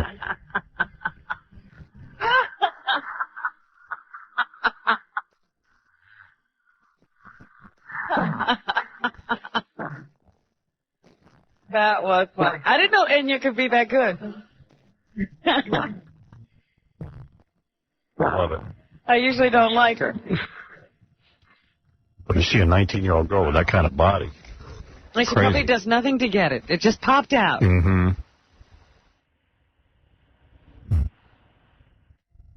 All right, we got to take a break, I'm told. Seacrest, out. Right. We'll be back right after this. Hello, this is Brian Johnson of ACDC. You like dumb stuff? Stay tuned. Brilliant. Hello, this is Brian Johnson of ACDC. You got nothing to do? Stay tuned. This is Brian Johnson of ACDC, and it's getting near bonus. Don't touch that penis. I'll do that again. This is Brian Johnson of ACDC, and it's getting near boner time, so don't touch that dial. Boner time. Neither you can understand. Hello, this is Brian Johnson of ACDC, and I don't give it if you listen to Howard or not. Hi, this is Brian Johnson of ACDC, and I only come to show... Hang on. Hello, this is Brian Johnson of ACDC, and I only come to the show to stay at Robbins. This is Brian Johnson of ACDC. Welcome to the low point in my career. My career low point. What the f*** did I do that here? Hello, this is Brian Johnson of ACDC. Welcome to my career low point. It's a... Oh, yeah. I thought I couldn't say it. No, we'll bleep it. Oh. Hello, this is Brian Johnson of ACDC, and my only comment is, what a... 95.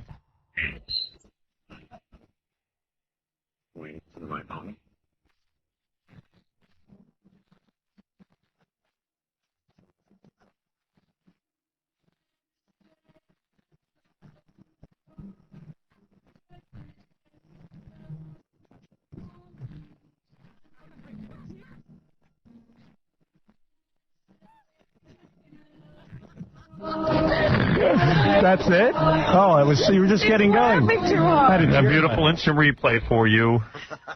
What went on here not more than 10 minutes ago. Fantastic. Rita the Queeper. What a lovely girl. Instant highlight. Very beautiful girl.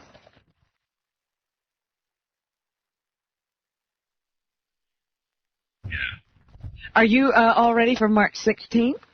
Which is? The day that Scores West Side opens. Yeah, that's what I heard.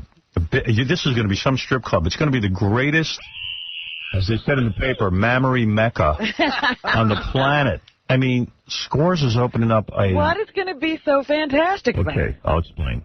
First of all, the layout is like, I think they even have like a gym in there. You could live in there. You could like kind of live in there. And what's so great about it is the more the space resembles, like there's fun things to do, realize it goes up tenfold when there's naked chicks involved. So even if you go into a steam room and there are naked chicks, that's awesome. You're happy to be there. Yeah, I mean, Much happier I mean, all of a than sudden, normal. and like the restaurant will even be bigger and more spread out so that you can have more alone time with the chicks. So let me ask you something. Yeah. Will the girls be working out in the gym? Yeah, that's what I'm talking about. The girls will practically live there. Plus, there's like tons of space and tons of private rooms where you can chill. Huh. Yeah. That's amazing. Pretty soon you won't need a relationship. Just have a relationship with Scores. Yeah. It really is true. I wish they'd set up a thing where they could just like take the money right out of your paycheck so you wouldn't feel like...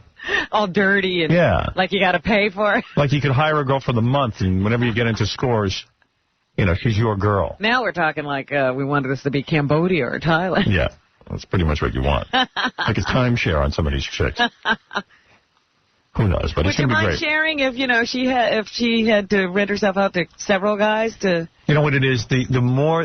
I don't care. The more the place looks respectable and clean and big. And you could do, like, not just sit there and ask for a table dance or something. Yeah. You could just do things with the pretty chicks around. Not only that, there's so many square feet that means more chicks can work there, so you have more of an array of women. It's great. It's a great place. I wish them luck. Well, I just noticed that a lot of the magazines are opening up. Yes. Clubs as well. Yeah, I see that.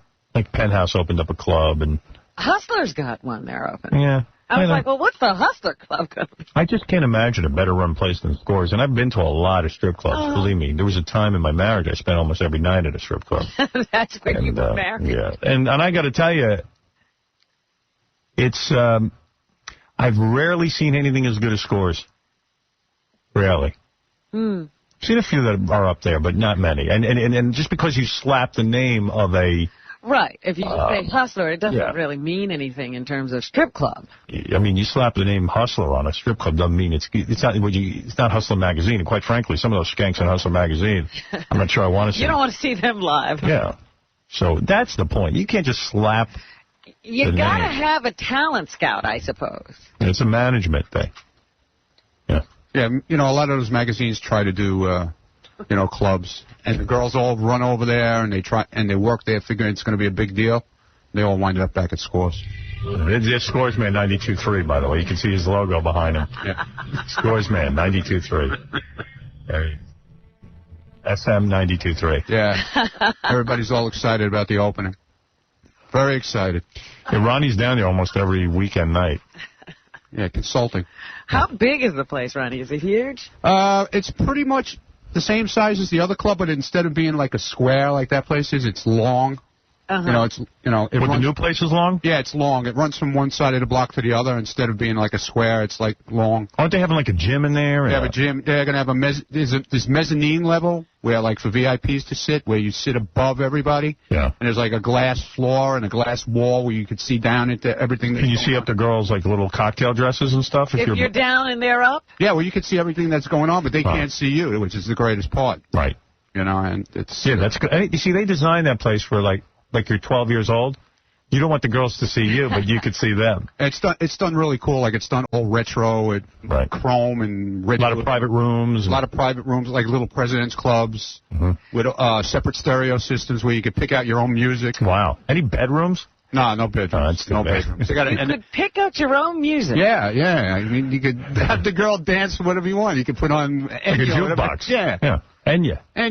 I don't want to see anybody dancing to Enya. Let me ask you something, though. Speaking of the songs, the girls do like $20 a song, right? It's $20 for a full song, right? So you could get yourself a 6-minute song. Right. What I usually use is Inagata Devita. That was a 23-minute song. They try to discourage those songs, you know. They talk to the DJ and they tell him, hey, don't play those long songs. Some of the songs, I think they speed up. Yeah. Then sometimes they'll do a 2-for-1, which is... It's a great place. It's a real man's place to go and relax. Great restaurant, too. Yeah, we had great food. Yeah. Wait till you see the new restaurant. Awesome. And what about the doctor? I mean, is he training someone to... Well, the doctor's got like his own little franchise going on. Is the new Scores going to take over from the old Scores? Like, in other words, is it still going to be the old Scores on the east side? Yeah. Actually, they're redoing the one on the east side also. You know, and the doctor's not going over to the west side? I think the doctor's going to be bouncing back and forth. That guy's the best. When you're stinking of perfume and glitter and everything, he knows how to clean you up. He's got He's got everything you could possibly think of in that room. That cat cleans you up with coffee beans. He rubs coffee beans into your clothes to get the stink of perfume and everything out of there. Yeah, better you smell like coffee. Yeah. He got every solvent known to man. Every smell killer. Yeah. Why don't they put showers in the new Scores? Well, I got showers for the employees. For the guys. For the guys. You gotta have a shower in the gym, and you can buy. Yeah, and you can buy. The gym is for the girls. Yeah, you don't want any guys. You just go up there and watch them? Can you watch them? Watch them work out. I'm going to watch them. Yeah, we can. Oh. You got to open that to the public. If you go in with the consultant, you can watch. Hey, I'll take you in if you want, Rob. No thanks. You don't want to watch girls work out? No. No, what they should do is build some showers. Where, like, let's say I get done, they give you a pair of rubber sandals, so you get, athlete's foot or anything. You shower down, and then they can sell you, like, just a pair of jeans and a shirt. Like you have a little concession there. Yeah. Well, actually, there should be a locker room. You could change out of your regular clothes. Get into the Scores outfit. Now, why did they talk to us? Like, why didn't they build a locker room where you have, like jammies almost, like a Hugh Hefner kind of thing? You slip into a robe. Right, your little silk pajamas. Yeah, so that you're, and that all your area is completely free. Right. It's not held down by your clothing. All right, you're not restrained. So you slip into your robe and slippers. It's a good idea. Slippers is like jumpsuit even. Like with loose pants. And then you could shower and put your regular clothes back on, no problem. Yeah. And then your wife doesn't know you've been to Scores. Right. Good idea. Yeah. You can probably do it. They got enough space over there. How many square feet is it, do you know? Not exactly, no. No. But it's a different setup than the other place. All right. Totally. Thank you. All right. Thank you. I'll have to go over and inspect. All right, I'll get the Snoop in a sec. Matt, you're on the air. Oh, hi, Howard. Man, it's awesome. Can't believe I'm actually talking to you. But I wanted to tell you, I'm a truck driver, and I go all over the country, and I listen to your show everywhere I can. I'm from upstate New York, and I couldn't believe it when the Nerve took you off. 95.1 there. In Rochester. When 95.1 took you off the air there, I couldn't believe they took you off. Could you believe they took me off? What's that? I said, could you believe they took me off? I couldn't believe they did. You say you couldn't believe it. Could you believe that they took me off? I thought it sucked. Right. But did you believe it? No, I couldn't believe it.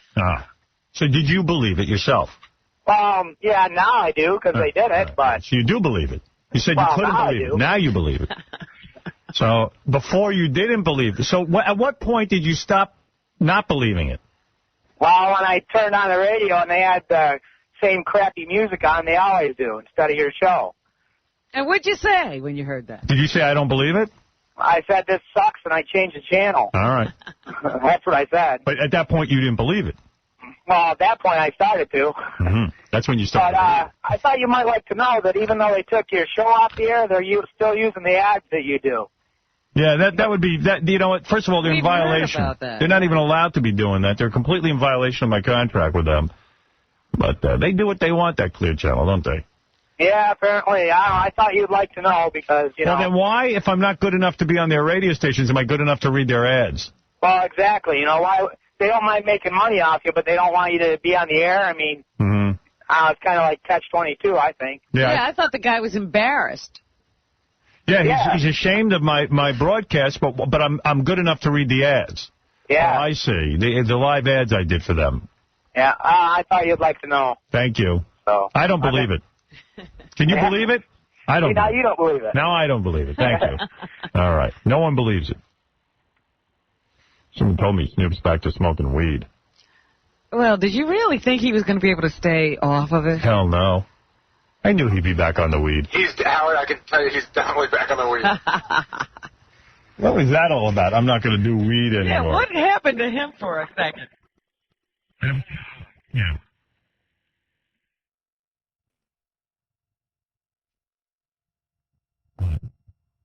He's got, like, I don't know, it's going to be 15 people with him. I mean, there's 7 chairs in the hallway lined up out there, people just sitting down reading the paper.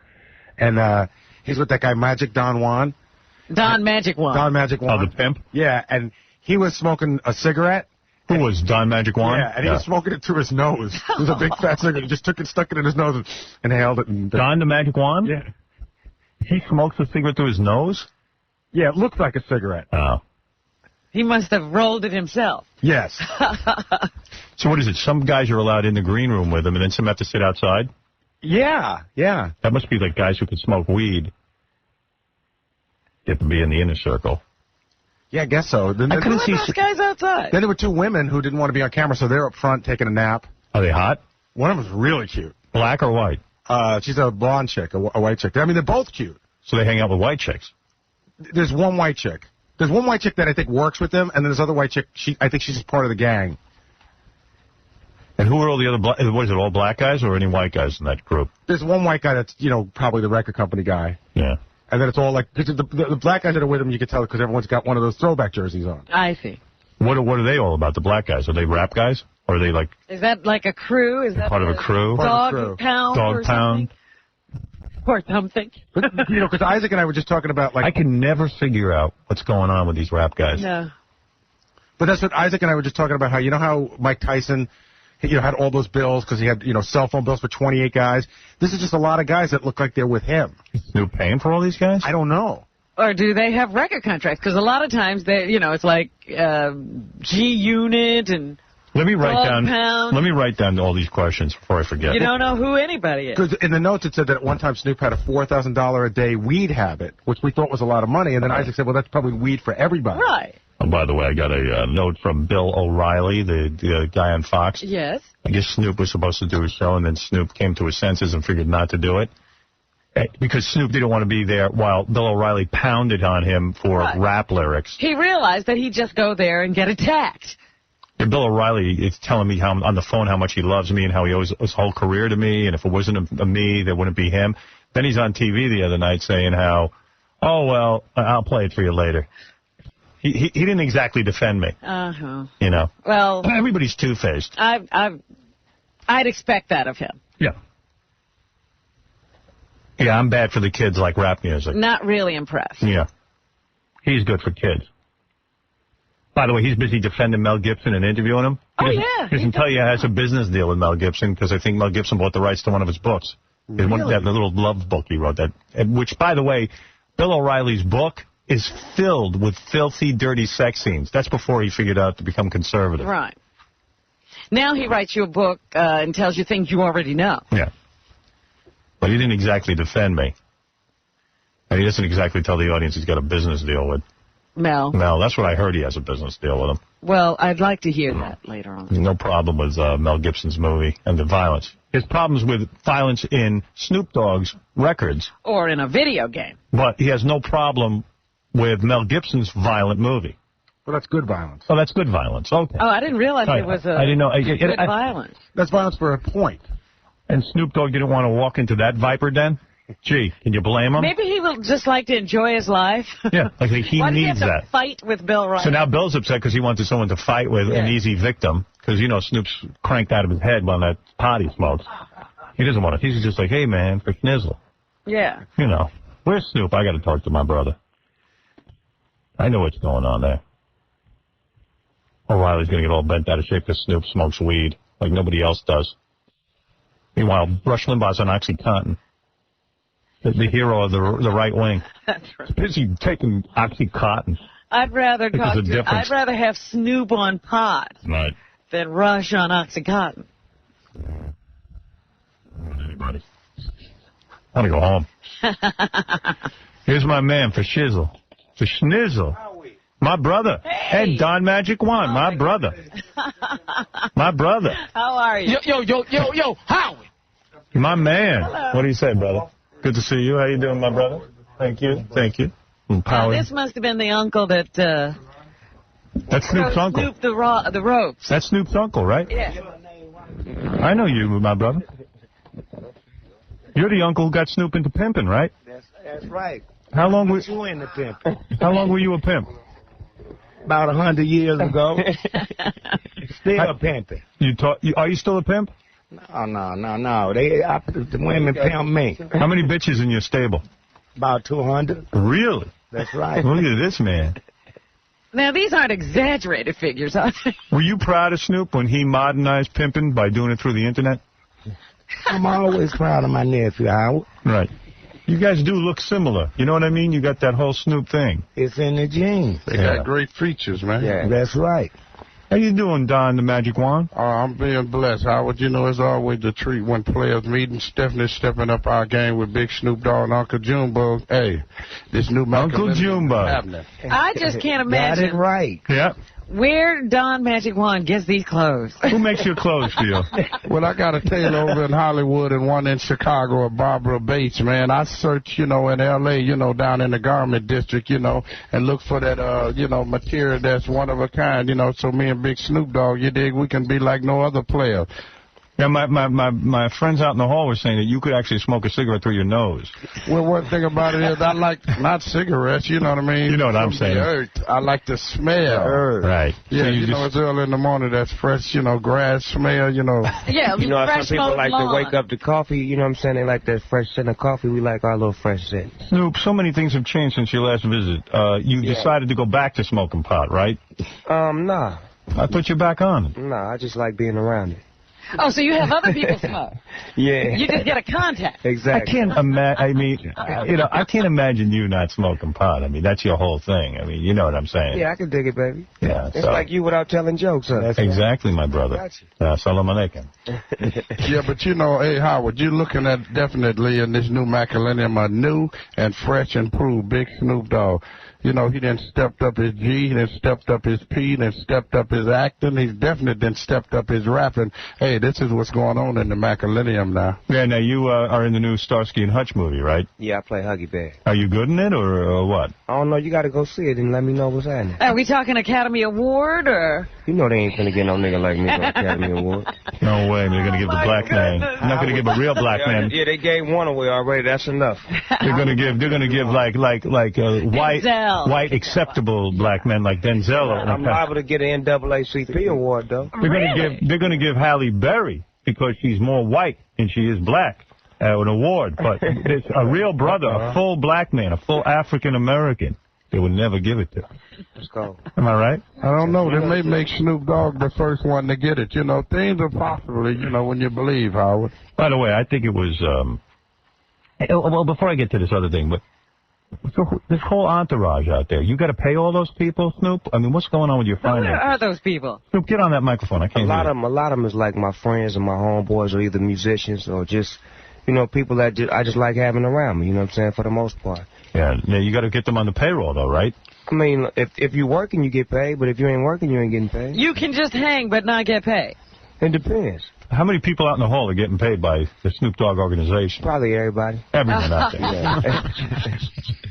That's a lot of pressure on you, isn't it, to support all these people? Nah, they supporting themselves because they do a job. What do they do out there? What is everyone up to? Let somebody try to come do something to me. Who are the two white broads that are hanging out with you today? One of them is my stylist that styles my outfits, and the other one is You're saying a white she works girl? for my management, yeah. Styles Snoop Dogg's. She got flavor. Really? Did she put this outfit together today? The one I got on?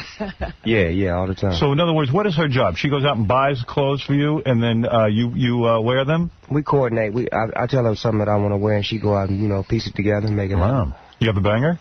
Nah. No. I Not never banging mix any... business with pleasure. You guys bang white chicks, right? Yeah. All day long. Oh, yeah. All day long. All day long.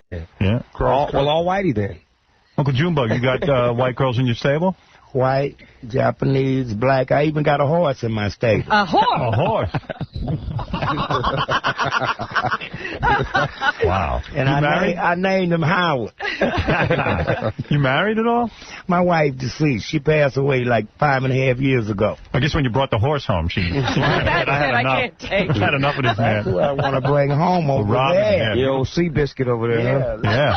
Where we go, Robert? Excuse me? Bring her home, And you're a breadwinner, baby. That's right. Yeah, you could win some. You could definitely bring in a good price. No. I'll run all your customers away.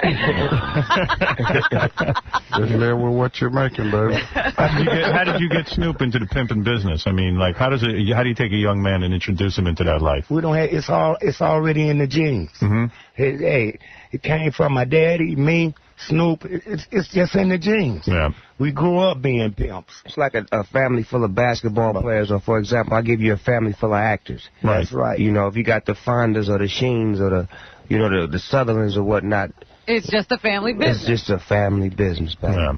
How do you keep your bitches in line? With my Chuck Taylors, these tennis shoes, they still the same, Howard. I take it off real quick. And the knuckle roller. Go upside her Wow, head. really? The knuckle roller. I can't believe what you guys are up Snoop's to. upside your head. Oh, yeah, it's going down. Hey, Howard, it's happening in this new Macalennium, and, you know, players are stepping up their game. They stepping up to the plate. There ain't no more betting 500. I noticed on Magic One, Macalennium is the new word. Oh, yeah, you know what I mean? What's up with that? No, that's since, trying to the start turn of the something new? 2000s. Right. The new word is pimpalicious. Pimpalicious. Yeah, so your girls will say your gang is delicious. Snoop, what age did you start with your own stable after your uncle showed you the ropes? I probably was like 18 or 19. 18 or 19. I had to go through love, you know, once you fall in love and, you know, you lose that feeling, then you can just step all the way into it. How many girls you start out with first? Probably two. Two girls. That's a good way to start, Uncle Junebug? Right. Yeah. And you gradually bring them on up. And when they don't act right, yeah, if you lose a hoe, gain a hoe. That's right. They come just like a bus coming by a bus stop. Right. Every 3 minutes. Miss one, catch another.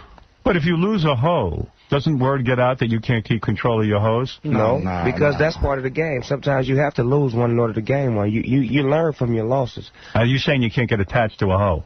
You really can. You have to have a stomach for it. You can't have the heart for it. It's definitely about the money, not the honey.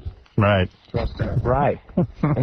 See what you learned? And how I was taking it all in. Wow, I really am. That's amazing. You could be a pimp, though, Howard. No, I don't think I have the heart for it. Now, It's not about the heart. It's about the stomach. These girls break my heart, man. I would be too... He loves. He it's does. too sad. Yeah, he's an emotional. I want to help everyone. Well, you know, that mean that you letting the little head beat the big head out, Howard. Right. That's right. You can't control it. I know. I need a lesson. But does Snoop have daughters? I got one daughter. Yeah, you ain't putting her out, are you? No. Oh, no. You got to draw But one. how do you stop her? Suppose. I mean, wouldn't that be a score? if you got We'll deal with that when that point gets to that point. Right now, she's still a baby, so, you know, we don't have to deal with that right now. But you don't dream about her becoming... No, nobody does. You know what I'm saying? Now, what if, like, what if Don Magic Wand eyes up your daughter and says, listen, I got to put her in my stable? Then you're going to be pissed, right? That ain't going to work. No, hey, Howard. That won't work. No, that's out the question. We don't live like that. We don't live like that. You know, the world is too big. We just come from Brazil.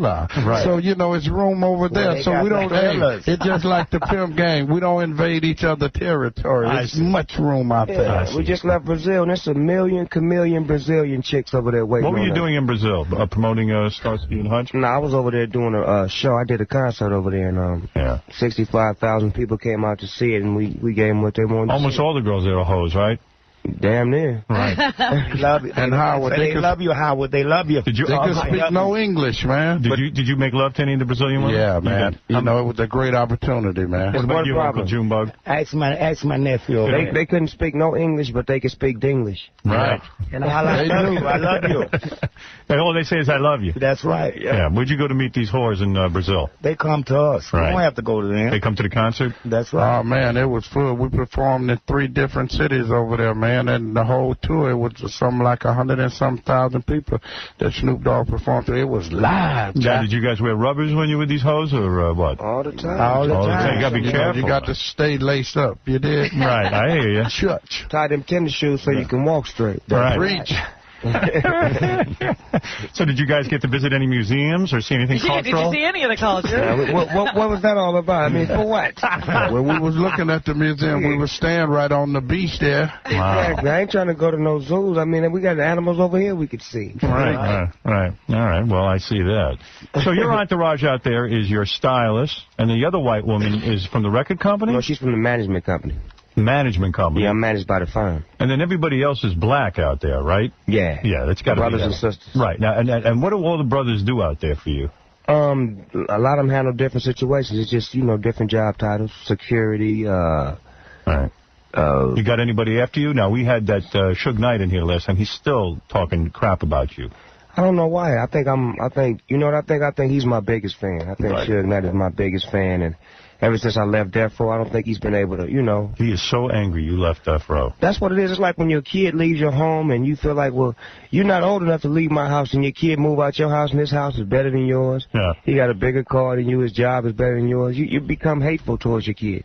So I get this email from Bill O'Reilly's assistant saying, tell Snoop Dogg he's a coward. He didn't come on our show. He was booked to come on, and he canceled. I don't blame you for not going on that show. No, because that's not my habitat. That's not my environment. Well, they're gonna attack you. Yeah, that's what it's all about, trying to bring a black man down in an environment where he's not going to win. So my thing is, you want to challenge me, let's go to Minister Farrakhan's house and have a one-on-one and see what's happening. Well, isn't it true that he denounces, let's say, you and other rap guys for violent lyrics, but he endorses the violence in the Jesus movie there? Because he probably getting paid for Mel Gibson. That's a big picture right there. There you go, brother. It's all about the money, and I'm pretty sure Bill O'Reilly has a past that nobody wants to know about, but my past is, brightly out there. Everybody know I sold drugs, I gangbang, I did all of that. Right. Pimping the whole nine, but the thing is, what am I doing now?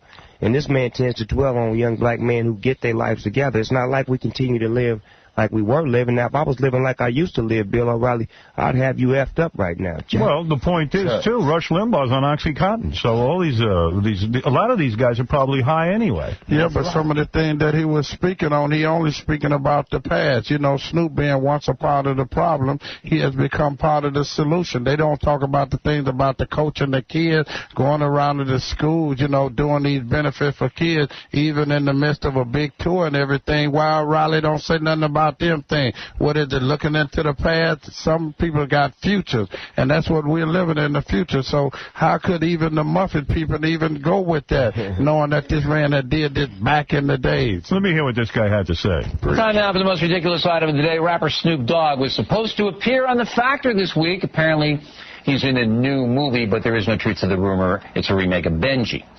Anyway, we were surprised and skeptical when the Snoopmeister agreed to come on The Factor because he recently told a magazine he wanted to slap me. He had a little word in front of slap. So when he wanted to turn you into his whole bitch. Predictably canceled, we tried to find out why, but the Snoop guy is incommunicado, apparently hiding in his house. Hiding? I guarantee you, if you go to Snoop's house and meet with him, I guarantee you'll be the one with your pants down hiding.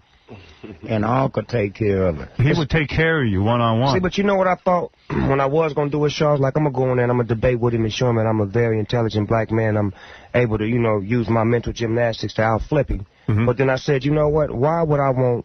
You're giving him ratings. Exactly. Why do I want all of the black people in America to tune into his show to get a whiff of me and him, mixing it up? Yeah, and it's not even worth it. I'd rather say, you know what? Every black American, don't watch Bill O'Reilly. Snoop Dogg said so. Now your ratings are going to drop because you's a how. Well, that's the truth. That's the truth. Look And at then you. if Snoop Dogg come on the show, it's definitely going to make the ratings go up. So why should he do that? If he make an offer to Snoop Dogg, give him $1 million so he can donate to this best charity, then maybe he'll debate with him. Yeah, you got to put something on the table, man. I'm a king, man. I can't just come see you like that. Who was you anyway? Right. Let's talk hoes and bitches some more. Why not, Yeah, man? I mean, seriously, that's all I care about. That's what Bill Riley With likes. Girls Gone Wild, is he doing his own tape? Is he, I don't even Yeah, what remember happened to that? You doing any Girls Gone Wild? Yeah, I had to put some soul on the pole, because what happened was the owner of Girls Gone Wild, he didn't really want no flavor. He didn't want no Latino girls, no black girls, and no girls with flavor. So I was like, you know what? I like girls of all different shades and colors and flavors, so, I mean, you got a conflict. So I eventually stepped away from him and got with Playboy and did Snoop Dogg Presents Black Girls Gone Buck Wild. Go wild, So that wild, is out black there. girls. It's out there. Yeah, that's out there. Give the message to the black girls, Don the Magic Wand. I think they should step up their game, respect their black man, do all they can for their black man. When he come home, just make sure he comfortable, his mind right. Don't do what the player haters do. Make sure your black man is comfortable. Take care of your business, black woman. Step your game up for your man. Thank you. That's what I wanted Has to say. somebody been doing that job better? Yes. No, the black woman always has been the step up, step up lady since day one. So, at the same time, we praise them. You know, you may seem like we talk bad about them, but when we say bitch or hoe, we ain't just talking about black women. We talking about the hoes and the bitches of the world. They don't have specific colors to them. It's a lot of different shades that act that way. You know Uncle Junebug, talk specifically about your stable of bitches and hoes. How many white bitches versus black or Latino bitches in your stable? I got an even amount, Howard. You do? I keep them even. Is that true? Even. Why keep them even? What's that about? Hey, I like even numbers. All right. Well, wait a minute. Let me ask you something, Uncle Junebug. I've been waiting on you, baby. Come on. Keep his game balanced. Falling in love with Uncle Junebug over Who there. is your number one girl? Number one bitches. You? Well, you don't after me. No, you got to come from. I need you to come out there. I like your chest, baby. Uncle Junebug, blow the lid off this conversation. Tell us the truth. How much could a good bitch make a week if you put her out on the street? She make what I tell her to make. What does that mean? I don't understand. You set a price? Hey, You set that's the price? the way you do it. The girl doesn't set the price? No, hey, if she set the price, she might walk off and go to China. Anywhere. You set the price. You know that, Howard. What does a good bitch get for straight sex right now? A good, let's say a good white bitch. About 150 a wop. 150. Wow. What did us What is the girl supposed to bring home every day? Yeah, now the girl has to bring home all the money, right? She can't keep $10 for herself even. Yeah, she can keep 10 if she want to go to the store and maybe get her some Tampax or something. Get her some cigarettes. But what is she supposed to bring home? What is the price? What is a good girl supposed to bring home? A good hoe's supposed to bring it all home to Big Daddy. But I just, you set the price. I mean, is it $1,000 a day or what? What's she supposed to do? About $2,000 a day. What? Really? If she don't bring $2,000 a day, she ain't doing nothing out there. You sure doing that, ain't it? Chewed up grass. That's what it is. If a bitch isn't bringing home $2,000, you know she's up to shenanigans. She's either got a boyfriend. That's right, or she putting it in her socks, or she putting in her little crack, whatever she doing. Crack. That's right. Wow. See, well, you guys know your business, I'll tell you that. Would you ask me that? I think you've been a pimp once in your life. No, I'm learning, man. So if the girl, is new, and she can't get the two. Right. It's no such thing as being new. It's no such thing as being new. You have to come to the job, highly qualified, bona fide, and ready to personify. You have to Are be... most of these girls already hoes and they need a man to sort of keep things organized? A lot of them are. You definitely need managers. See, one thing about it, Howard, women's always been controlled from birth. Either they had a father tell them what to do, they have a boyfriend tell them what to do, they get a job, have a boss tell them what to do. They're used to being told what to do. Right. So when you don't tell them what to do, they run definitely into destruction. Right. And Robert can agree with that. She loves when you tell her what to do, Howard. Is that right? She smiles when you give her an order. How many times have you told me what to do, Now, Howard? Snoop, you're married. Oh, never. Snoop, she tells me what to do. Snoop, you're married, right? Yeah. Now, how does your wife feel about the bitches? I mean, you know That's got to be a conflict. See, it's not a secretly. conflict. It's not presented to her. She never sees them. It's like they're invisible to her. Right. But secretly, I heard that Snoop doesn't say a word around his wife. What? Oh, when did you hear that? I don't know. You got that all wrong, baby. Hey, in my house, it's Adam and Eve, not Adam and Steve. Thank you. Church. Preach, Reverend. Hello. See, I can look at Robin over there and just look her red in her eyes and make just like close Hey, her eye to Howard, wash I it can before I go say, Big Snoop Dogg got a strong pimp hand. Yeah, I know you do. I know you do. You didn't get to where you got to in life, all three of you gentlemen, without having a strong pimp hand. Well, I'm 30 years in the gang, Howard, non-stop. I ain't met today without checking paper from a female, and I'm 52 years old, and the gang rolling. Huh? I thought you were out of the game. How can I be out of the gang? You see me in the gang. Don't you see all these dollar bills all over this suit? I'm representing the gang. How many bitches are in your stable? Well, one thing about it is green is for the money and gold is for the honey. You know what I mean? It's like Snoop says, the invisible thing that you see. I'm checking paper. You told me you're not doing, you don't have any girls anymore. You found how can I do that, man? I look like what the church said, man. It's Adam and Eve. You know, not Adam and Steve. You got to have a woman. Got to have a woman. You got to have a woman. How many women in your stable right now? Hey, man, I got a serious woman that's been there for 30-something years. You did? Working. And, you know, it's international. You know, if you check my stable, I know I'm 300 deep. Can't these bitches get too old at some point? Yeah, no such thing as too old. As long as she can get money, she's right. Yeah, I saw an Ain't nothing old but the money, Howard. There's no such thing as a female know how to get money. Some guys have sex with anything, right? Yeah, and me personally, I like old money over new money anyway. I don't Really? trust that new money. I think the new money will explode or something happen with it. Now, that's Snoop, game. oldest woman in your stable, how old right now? 47 years old. Don the Magic Wand, how old is your oldest hoe? 54. 54 years old, still doing it. Uncle Junebug. 102. Really? That's got specialty. And right. do you find They call her the gummer. That's right. She still walk.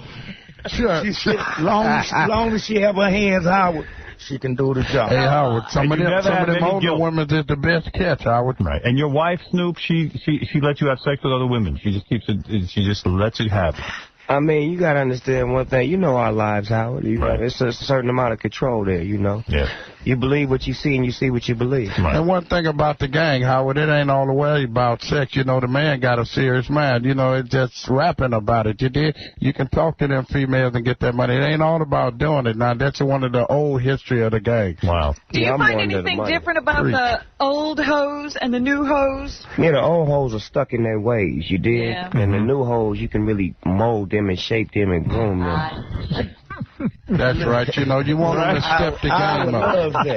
Ain't it, man? Let me understand something. When you set foot on the set of Starsky and Hutch, do you bring your whole entourage with you, or is it a different kind of situation where you have to tell Uncle Junebug and Don Magic Wand, listen, guys, stay home. No. This is a whole different thing. No, I come with who I come with. You know, whenever I'm working, people know I get down how I get down. You know, the same way I come here is how I come everywhere. How many people in your... So these people wait in the trailer while you're on the set acting? Yeah, they made a trailer. They had a trailer for me and a trailer for my people. Really? Yeah, I'm a star, man. They got to treat me like they treat the rest of them stars. Right, Did they give you presents? I mean, they presented themselves. They didn't give me no present, though. What about the bitches on set? I mean, there must have been some extraordinary-looking Yeah, women. it definitely was. And you know me, I had action at all of them because Did my you really? father was a player. How many women from the movie did you have sex with? I ain't had sex with none, but I'm looking forward to it. No, come on, be honest. I'm being real with you. I You didn't didn't have seduce time any to. of them. I didn't have time to because when we was shooting or whatnot, they was always... I didn't have no scenes with no women in the movie. Are there hot chicks in the movie? Some hot chicks. Really? Yeah, they were so hot, you know, Howard. I had a scene in the movie by being Huggy's buddy, and I did my scene with Carmen Electra and Amy Smart. You did a scene with Carmen Electra? In Starsky Hutch. In Starsky and Hutch. Did you have sex with her? No, it wasn't no sex. It was just me making an invite, and they, you know. You couldn't turn her? Refused. You did? You couldn't turn her out? Off for camera. No, Carmen told me she was a big fan. Also, Amy said that they watch Pimps Up, Hoes Down. Uncle Junebug, you grew up in the ghetto. What ghetto did you grow up in? The Mississippi ghetto, which it wasn't a ghetto. When you call it a ghetto, see, that means like Route Box 28. My address in Mississippi was 1195 North Street. Right. I was in a little town where all the hoes was. Now, let me ask you this. Did you ever imagine in your lifetime that one day Snoop, your nephew, will grow up and bring you to the set of a movie in Hollywood, the Starsky and Hutch. You must have been beside yourself sitting there in those trailers, and you must have said to Snoop, this is the greatest thing ever. Where would a man from Mississippi ever see himself in this trailer? Did you say that to Snoop? I didn't have to, but see, Snoop wasn't born in Mississippi. Snoop was born here. Yeah, but where was you born? I mean, I was born in Mississippi. Snoop was born in California. Did you ever imagine that you would be on the set of a movie? I've been on everything with my nephew. That's what I'm saying, though. Isn't it amazing how life has a turn? Amazing. It's amazing. Next year, 2005, my nephew might be flying in the sky looking at you, Howard. Right. Yeah. It's an amazing thing. That's right. It's definitely an amazing story, you know, definitely the background. Hey, I like everything that he does. You know? Because he does it right. What's going on with the black superhero thing? What, the movie I wanted to do? Yeah. Super Nigga? Yeah. When is Super Nigga coming out? I don't know. I wanted Adam Sandler to write it for me. And what happened? He was busy writing some other crap? Yeah, he's doing The Longest Yard right now. Oh, I see.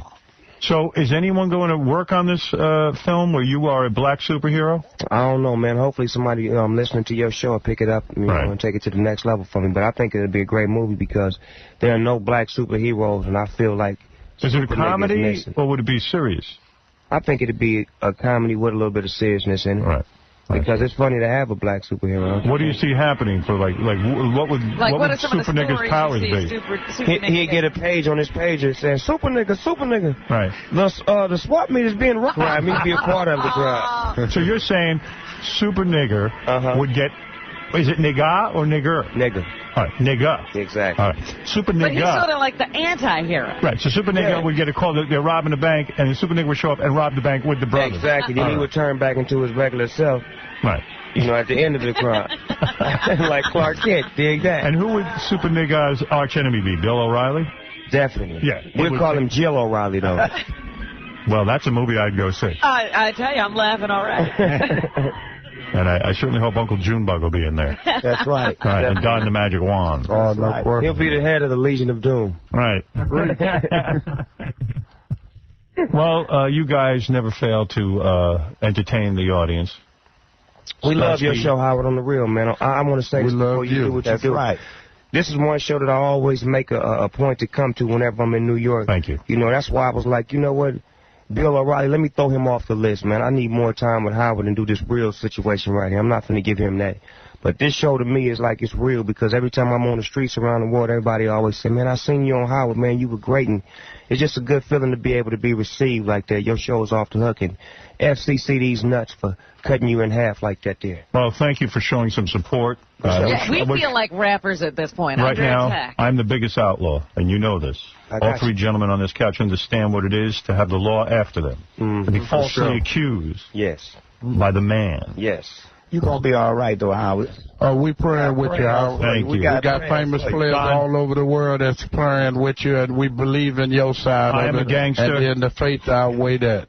Don the Magic Wand, lead us in prayer, please, against the FCC. Father God, in the name of Jesus, Lord, we thank you just for everybody coming together, entertainers, rappers, everybody showing love for their family, Lord. We just ask you for peace. Howard Stern being blessed at this time, Robin and her family. Lord, we just thank you for this show to be blessed. And all the listeners right now, whatever you're going through, whatever that's happening to you right now, we believe in that God, in the name of Jesus, will make it right. Amen. Amen. Good. Say something to you. Can I get a whip? We've all been down. Yes, sir. Many, many, many times. Things have gone wrong in our lives. Hallelujah. But if we stick together and we all fight and believe in the Almighty, we will be successful. Is there somebody here to be a witness? Sure.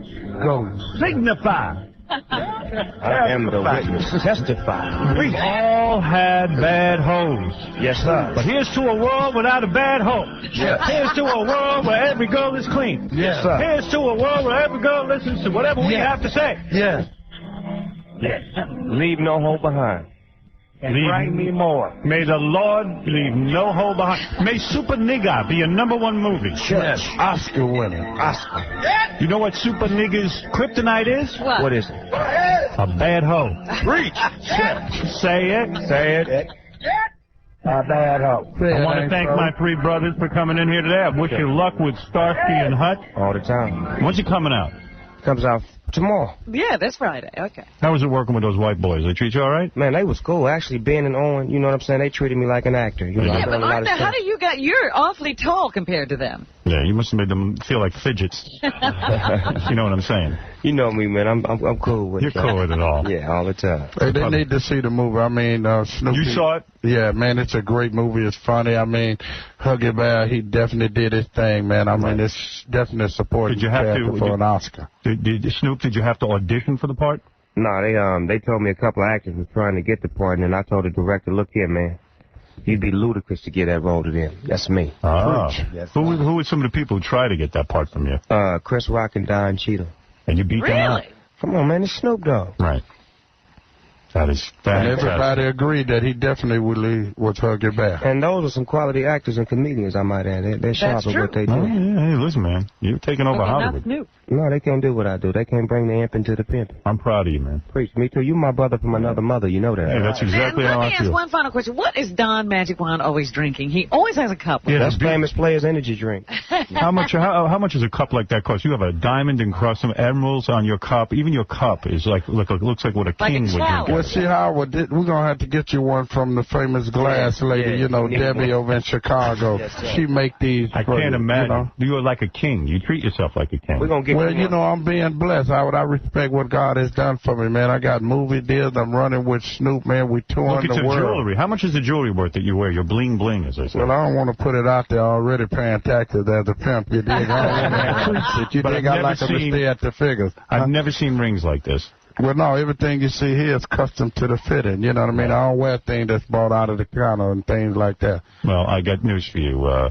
But what is in the cup? That's what I Yeah, what do you Famous Players Energy drink, champagne. Oh, is that champagne? Yeah. Yes. Moet White Star. You still drinking, or you? No, I drink water. Oh, come Champ on. on water. He been doing football, Howard. He been playing football all season. How much weed you guys smoke already today? It looks like you guys are ready to fall asleep. Man, we got a lot to do today. Ain't no time for no sleep. None come What's to the a sleeper schedule but a today? dream, Howard. What's the schedule today? Big Snoop Dogg following him. All right, listen, you guys. Yeah, we got to go do BET. You know we got to go down to BET. BET. Then we're going to do the David Chappelle show. The David Shapiro show. David Chappelle. Dave Chappelle. Oh, Dave Chappelle show. Yeah. Oh, he's a good guy. I like him. Yeah, he's a good man. Snoop Dogg and Starsky and Hutch opening tomorrow in theaters everywhere. Love when you guys come in here. Don the Magic Wand, Uncle Junebug, and Snoop Dogg. Just let us get our mind right. Right. And let us be That's who we beautiful. I love it. This Yeah. might be the Black House. This This is the is White House. This is the peaceful, Black Howard. House. This This is is the very Black peaceful House. in here. I feel the spirit of the Lord. I'm thinking of going on BET myself. You need to. You Because get more I'm being freedom. treated like a black man. Oh, they got a spot for you over there. I bet they do. Yeah, they do. Late About night two- with Howard about Stern 4 in the on morning. BET. This is the music of our slave masters when they had us in chains. Yeah. This is the music that we sang when the slave master would leave us alone for a few minutes. We begin to break out in song. Let's listen and remember what it was like. This is before bitches and hoes.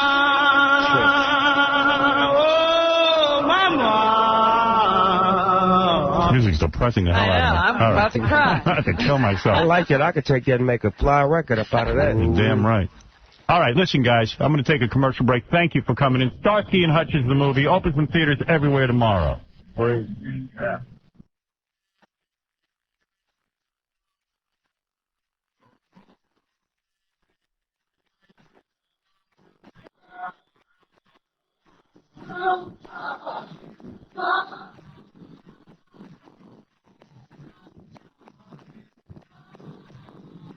From the depths of the sea, back to the black Snoop Doggy Dogg, when he gets up, but that's what. 95.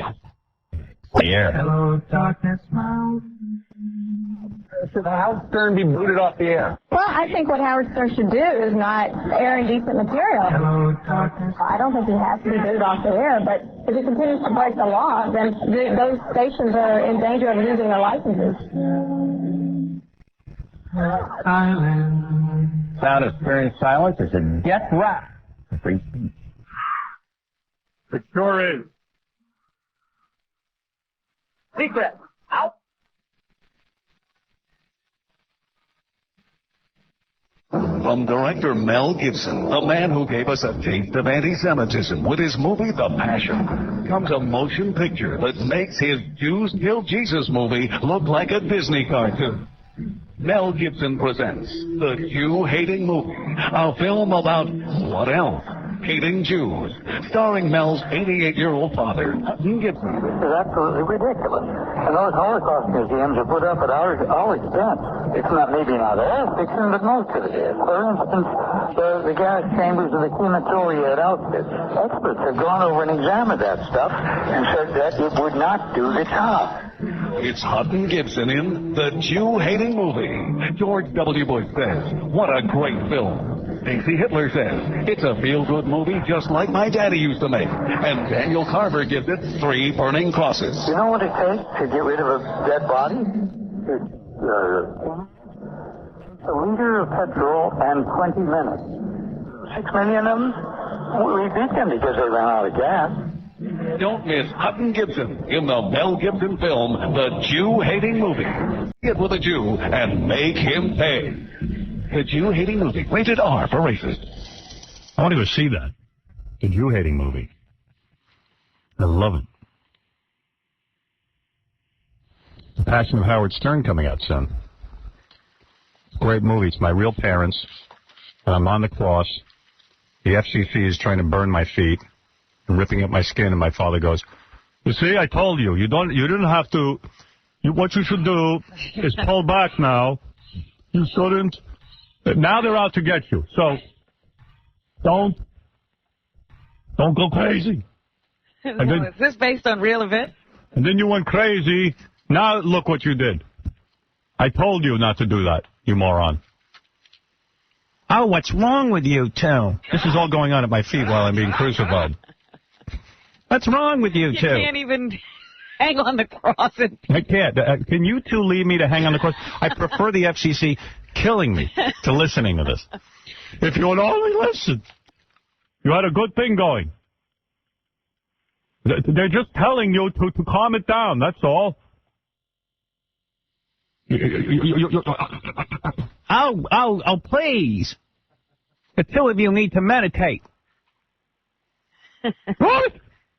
Mom, Dad, can you please? I'm being crucified now. Can you leave me? I mean, it's all this nonsense. I told him not to rile up the government. You don't have to go on. There's plenty to do. They're telling you not to say vagina so much. Oh, please, with that vagina. I mean, it's so silly anyway. You don't need to do that. And the foul language. Well, when someone uses foul language, it means they really don't have the ability to speak. That's right. Well, I can't tell. Are they on your side or the side of the government? The side of the government. I don't know. I mean, who knows? That's the guilt side. Now you're on a cross. Look at you. If you bothered to look, you'd see it was a radio antenna they're crucifying me on. Well, whatever. Looks like a cross to me and your father. What a movie. 2 hours of torture. I think that's worse than The Passion of the Christ. I don't think I could take it. You wouldn't fall asleep, I'll tell you that. Look at you, and you run around, and you run, and you jog, and that runs your system down, and then you're going to get a cold, and then you get sick. I'm not talking about that. Well, it's true, and he's on the cross, and he's half naked. With his shirt off, and the earrings, and the tattoo. Horrible. Horrible. What a movie. See Howard Stern tortured for 2 solid hours. You won't be able to take it. No. You will run out of the theater. Look, even Mel said, I heard Tom on the air. He said to go in full retreat. I mean, in a way, he's right. And even Rush Limbaugh came out in favor of you. I don't listen to him, but he came out in favor of you. That Rush Limbaugh. Even he came out for him? Yes, I just said he came. What? Howard, are you listening? No, the blood is dripping out of my head. I can barely hear. I mean, it shows you Rush Limbaugh's not completely crazy. I mean, he defended you. I got to make this movie. I'm telling you, it's writing itself. You want to know what's weird? I called 2 cable channels to. I'm gonna write the movie and. I was talking to Rod Zimmerman last night. I'm gonna get him on it too. We're gonna make this into a special. Okay. It's gonna be cool. I already have the poster. Look at howardstern.com. It's already up there. I don't know why you wouldn't do it as a feature film. Either a feature or I might do it as a stage play and then shoot it for television. Like the You old. want to act this, huh? Oh yeah, I don't have to do anything. I already look like Christ. It'll be perfect. I got the hair for it. It'll be a horror movie. You'll see me completely dismembered. You're gonna love it. And then the nagging. And the nagging, the constant nagging. I just got to get it done while it's topical. Right. You understand? The time is now. It's going into production now. I would actually hire Mel Gibson to direct it since he already knows how to do the special effects. The movie you've been waiting for. What's the name of Mel Gibson's movie? The Passion of the Christ. The Passion of the Stern. Special appearance by Yucko the Clown. Something like that. Yucko! Ha! Michael Powell is Pontius Pilate. Hi, everybody. I run the FCC. My dad is the Attorney General, and I'm going to crucify Howard. I'm angry at anyone who actually did something on their own. Oh, by the way, go to my website and see pictures of me with Stevie Wonder. Yeah, it's going to be some movie. When I'm done, I'll be bankrupt. You're not going to make it all back in one weekend?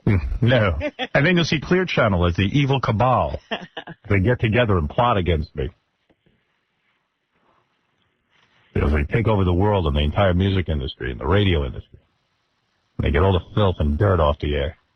Even though they were broadcasting filth and dirt their entire time they were... Listen, enough talk. Take a nap. I don't know anyone who can do what you do. You sit and you talk and talk and talk. You shouldn't talk. Just sit silent is good. Quiet. Too much talk. Too much talk. Too much talk.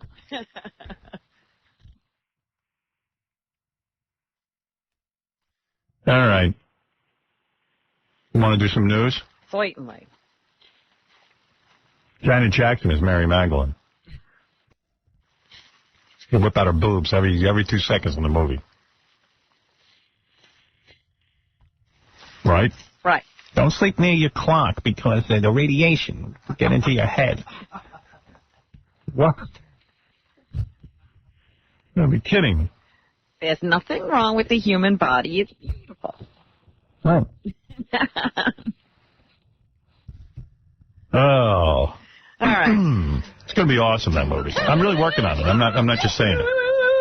Would you like to sing out to? All right, Robin, it's your turn. Down in a certain part of Waco, Texas, the Girl Scout troop has been whittled down to just 2 members. All the others were pulled out by their parents, and a Christian radio station down there has been running ads for the last 2 weeks urging the people in the town to boycott Girl Scout cookies. Why are the people in this conservative Texas town where President Bush has a ranch so mad at the Girl Scout organization? What'd they do?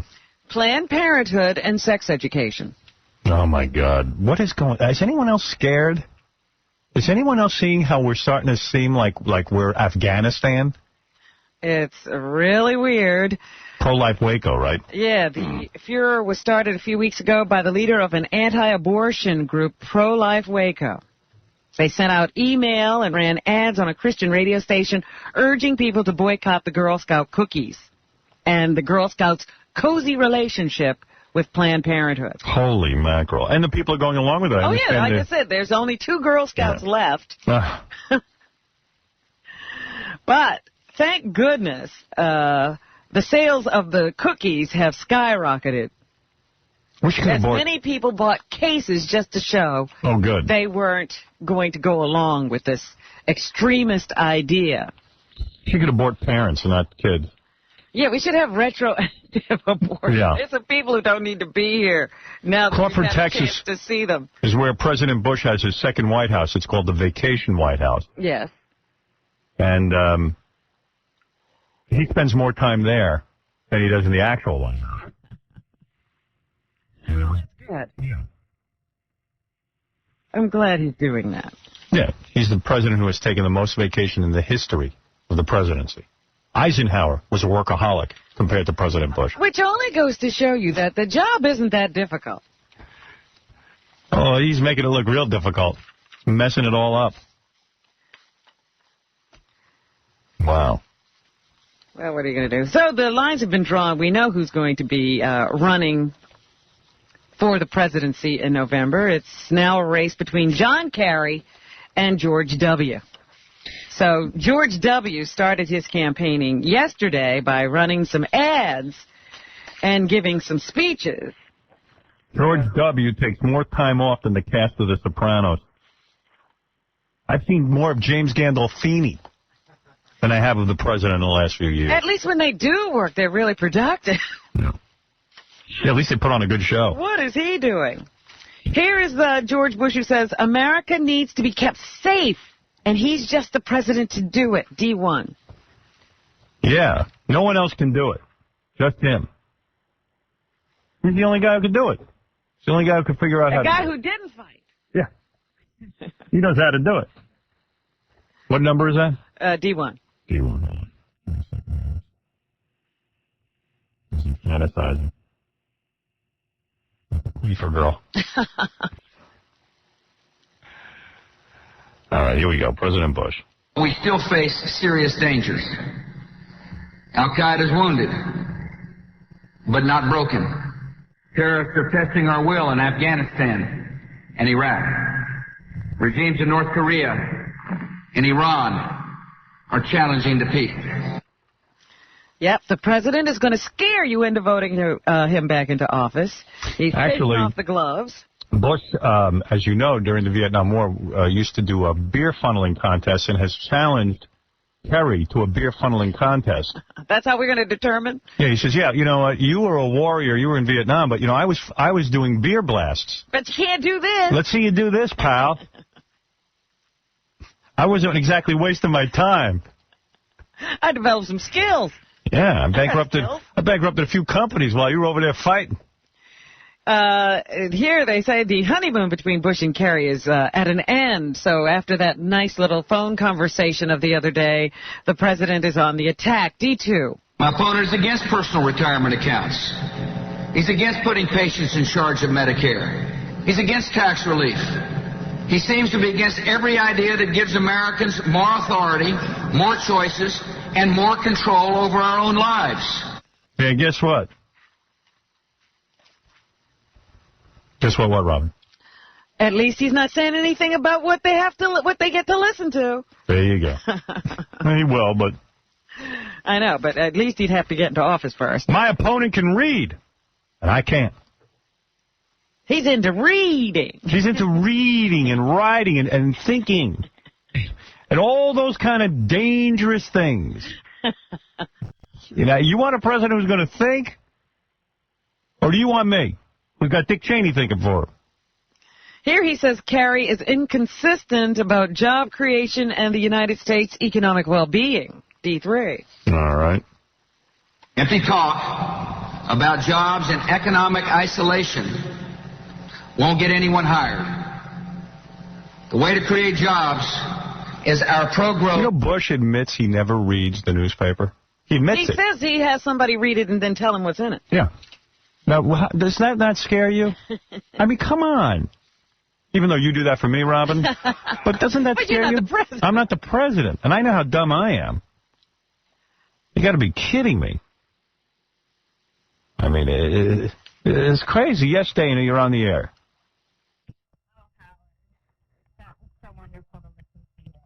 Oh my gosh, I miss you so much. Thank you. Howard, what can I do? I've written to FCC, I've written to advertisers, I've written to Clear Channel. I don't know how to get you back on. I wish everybody would lose you and then everybody would fight.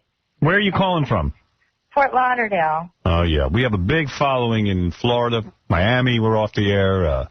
Let's see, if everybody would lose you, I think people would fight like crazy. I mean, I don't know. Orlando, we had #1 show taken off the air, and I disagree with you. I don't think people would fight like crazy. I've been removed from markets before, and people just lay down and take it. It's Canadians loved my show, absolutely loved it. The Canadian government took it off. And then the Canadians went on to listen to something else, it seems. Yeah, or pick me up out of Buffalo. I'm so desperate, I'm reading Mark's frickin' website or whatever that is, and I mean, he's saying you won't even go to satellite television. I mean, satellite cable, which I could buy the satellite radio, and then I could, if you would just go on it. Satellite radio is chomping at the bit to get me. Let's go. And I'm kind of anxious to do it, but I have 2 more years on my contract here, and until the FCC gets me thrown off the air, I can't entertain something like that. I don't know what I can do without you, Howard. I want to buy... Sweet. I don't know. I wish somebody would tape you, and then we could buy the tapes of your show. Why don't you do that? Well, because that's sort of not the way my career was mapped out, where I would tape my shows and sell the tapes. I don't want to really sell tapes of this. How about your fans like me? There's millions of us that can't hear you anymore. Well, thank you. You're making me feel good, and I only wish there was something you could do. I'm just trying to figure out what it is you could do, and I don't know what it is. Ed, go ahead. You're on the air. All right. Hey. Howard? Move to a free country where people can broadcast. Yes. Hello? Yes. Hey, I just wanted to say how pissed off I am to hear that, like, everywhere. Well, why would you use the F word, knowing what kind of hot water I'm in? It's just that, you know. You got to be out of your mind. Sorry, man. Of course it sucks. It's terrible. It's so dumb, this whole thing. Don't we realize how dumb it is? Yeah, man. I started listening to you, like, the summer I went with my ex-girlfriend to her stupid summer school sessions. And look how bright you are. See, you listen to me, and you sound like didn't do anything to him. You sound like you're perfectly reasonable. I mean, you above all people, I keep in high regard. You're a very honorable, very intelligent man, and like. Thank you. Well, thank you. Coming from you, it means a lot. I've just held you in such high regard ever since I started listening to you. And I've been listening. Let me ask you a question. Have you ever done the hokey pokey and turned yourself about? Sorry? All right. That's my point. Thank you. All right. What else is in the news? Here's a little bit of the George Bush campaign ad that hit the airwaves yesterday. D5. Pro-entrepreneur agenda. Challenges we've seen before. Is that where they have all the 9/11 footage? Yeah. Yeah, he completely, right out of the box, he buffooned himself right into a mess. I didn't use the 9/11 footage to promote yourself. I mean, can you imagine if I put out a TV commercial with 9/11 footage and told you to listen to my show? You said I was a great American. This is why you should listen to me. On the hallowed ground where people died. We are hardworking firemen who are 10 times braver than George W. Bush. Yeah. Who puts the firemen... Standing on top of the rubble. Yeah. George W. Bush was around a lot of really brave people when this happened. Can you imagine? He came and visited the brave people. He visited brave people. That's what he's promoting. And some were like no other. Well, that ad's going to be pulled. Right, let's start it again. Some challenges we've seen before. And some were like no others. But America rose to the challenge. What sees us through tough times? Let me ask you something. You think Bush would be brave enough to run into a burning building and help someone? No. No, I'm not. I know he isn't. Mr. X is, but not... Mr. George Bush, President Bush personally watched the attacks on TV. President Bush, as soon as the attacks happened, was in a plane hiding somewhere. And then... Go around until he knew it was... Now we're going to show you some footage of him hanging around with some really brave firemen to make you think that he's brave. I mean, that's insane. I mean, I'm not even... who are his people? I mean, they must have shown it to Bush before they put it on TV, no? Or did they just put it out there? Oh, no, I'm sure he saw this. They thought it was a good idea. I like it. It makes me look brave.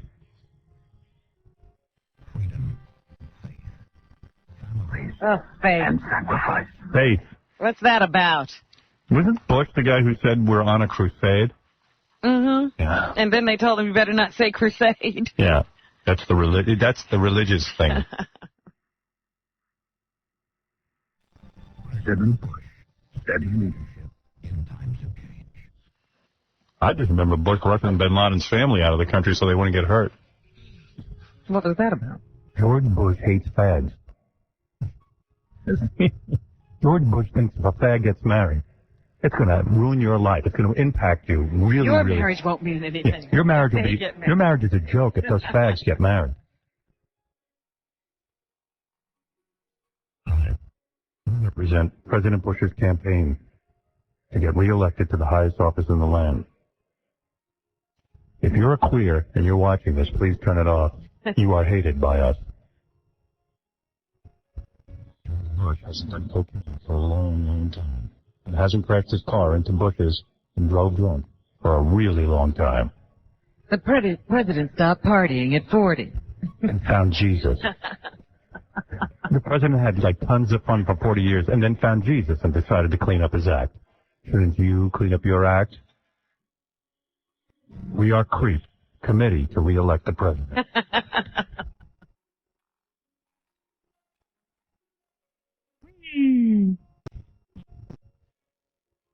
There we go. George Bush will protect you from a black woman's nipple being seen during the Super Bowl because you can't handle it.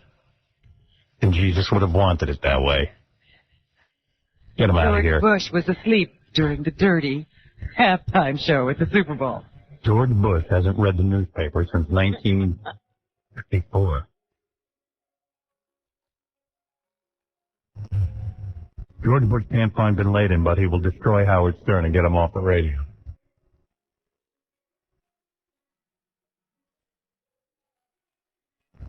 All right, yes. And speaking of gay marriage, lots of movement on that issue. Yesterday, the Attorney General of New York did look into the law here in the state of New York to see if it did or did not ban gay marriage or make it illegal at this time. Mm-hmm. And he determined that, yes, indeed, you cannot get married in New York State if you are gay.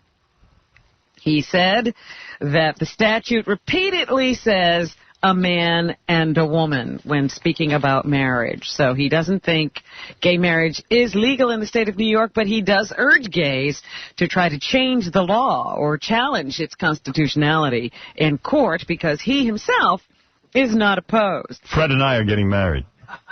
I don't blame you.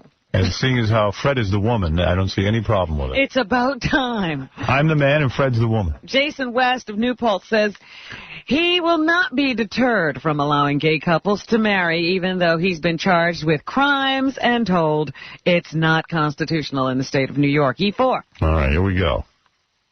The issue before us today is one of civil rights. It's one of human rights. It's an issue of basic human decency. Yeah, look at this guy. He makes Howard Dean look quiet. There you go. An excitable man. He was like some guy who got in on the Green Peace Party. Right, yeah. He's like a hippie. Here's the governor of Oregon, Ted Kulongoski? Kulongoski, yes. I bet he's real liberal. He says every couple has a right to a civil union. Elon. See? Kulongoski's my man. People who basically want to make a commitment should have that opportunity to have a legal commitment that actually protects them, whether it's in the distribution of the property or the marital assets or whatever they have. All right, good man. Yeah, so they're doing it in Oregon. John Doyle received a marriage license. He says he just wants to marry the man he loves. E2. I'm not making a political statement. I'm just saying I'm a citizen, and I love this man. This guy's 3 months pregnant. And I want to have the same legal protections as heterosexual couples. Good for you, pal. I'm So with you. there, yes, it's moving right along. Yes, Captain Jenks, you're on the air. Hey, good morning, Howard. Actually, I just called C-SPAN. Let me hear it. All right, the guy that the guest is St. Louis Associate Professor of Criminology, David Klinger. All right. See what's doing there. So you're absolutely right. Our first call for this segment comes from Kensington, Pennsylvania, a supporter of President Bush. Go ahead. Good morning. Good morning. I'm curious, does the United States government have the right, should they try and convict, to execute Howard Stern.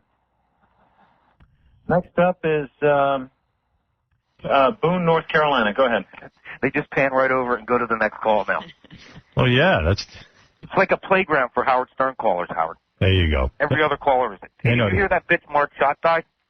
Yeah. Yes, I meant to mention that yesterday. Yeah, let her rest in hell. Yeah, exactly. You could go there with Mel Gibson's dad. Thank you, They'd Captain. make a great couple. Is that where you call all the time, Benji? C-SPAN? Yeah, and whenever it's funny because whenever I'm listening, about every 15 minutes, you hear Jenks go, Howard Stern, ABC. Just throws it out there, huh? Every 15 minutes or so. Let's see if I can find that call. Let's see. I lost your tape of your call. I know it's here, but...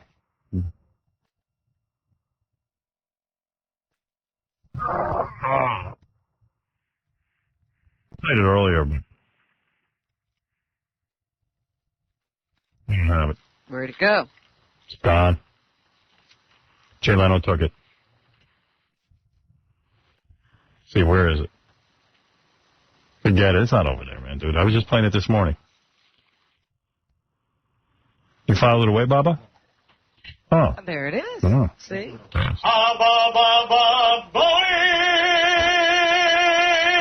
Milwaukee is next, also on the line for President Bush. Go ahead. Hey, how you doing? Good morning, sir. I voted in the primary last night, actually, even though I am a registered Republican. And who did you vote for? I voted for Dean. And how do you feel about where his position is this morning?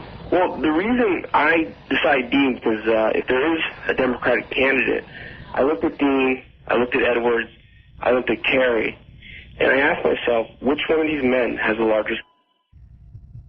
There are a number of stories in the newspaper this morning about Howard Dean. And coming up at 8 o'clock from New York City, Frank Rich will join us, New York Times columnist. Pickens, South Carolina. What's on your mind? Hey, Brian. Hi. How you doing? Good. What do you think about this? Well, first of all, my mom told me my grandfather was a teacher of yours in high school. So he said to tell him you said hi. Your grandfather is, what was his name? Bill. Bill? Yes, sir. Yeah, he was very much, he's my teacher and a great guy. Yeah, he said you have big testicles and you have a really nice... Oh, it's nice. It's really nice when we get calls like this. Let's go next to, let's see. That's good. Those are funny, man. Look at you working over there. I like it. What else is in the news? It'll make me tune in to Yeah, I tune into that show. C-SPAN. Listen. What? Every weekend, seriously, Yeah. Every 3 calls or so is either you, either me or Jenks, or some old lady. I'll have to check that out. What do you think? Where should a transsexual golfer play? Should it be on the PGA or the LPGA? A guy who has become a woman. should play with me. Professional golfer. I would have to say the men's golf.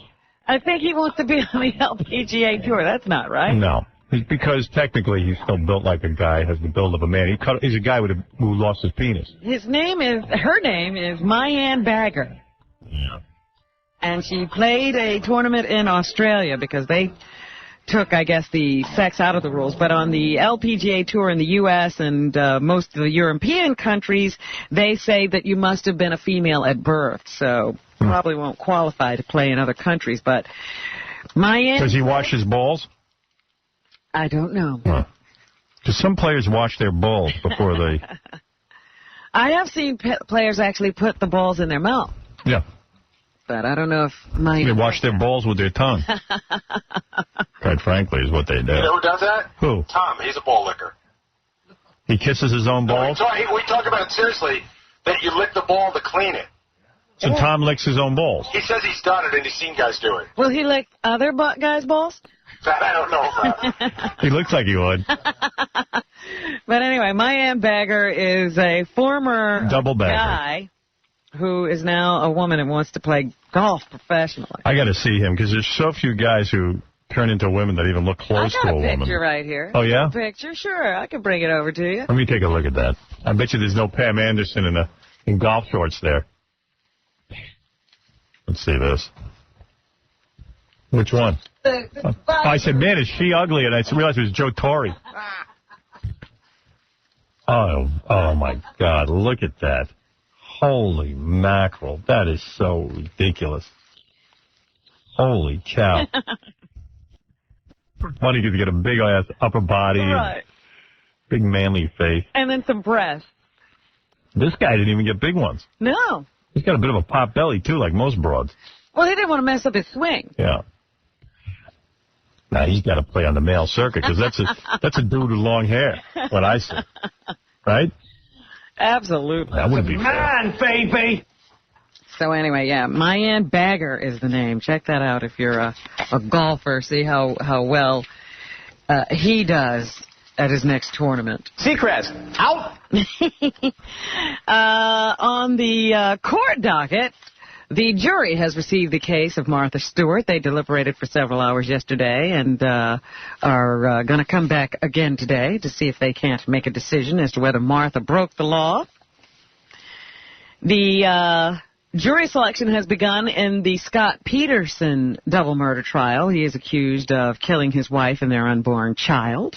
Right. And Robert Blake has hired his fourth attorney, so they're going to try to get back to that case. Do you think the Scott Peterson case, do you think that should be considered a double homicide because he not only killed his wife but his unborn child, or do you consider that just a homicide because you don't believe that the fetus is a person? I believe that should be a double homicide because that woman was planning to bring that baby to term. I disagree.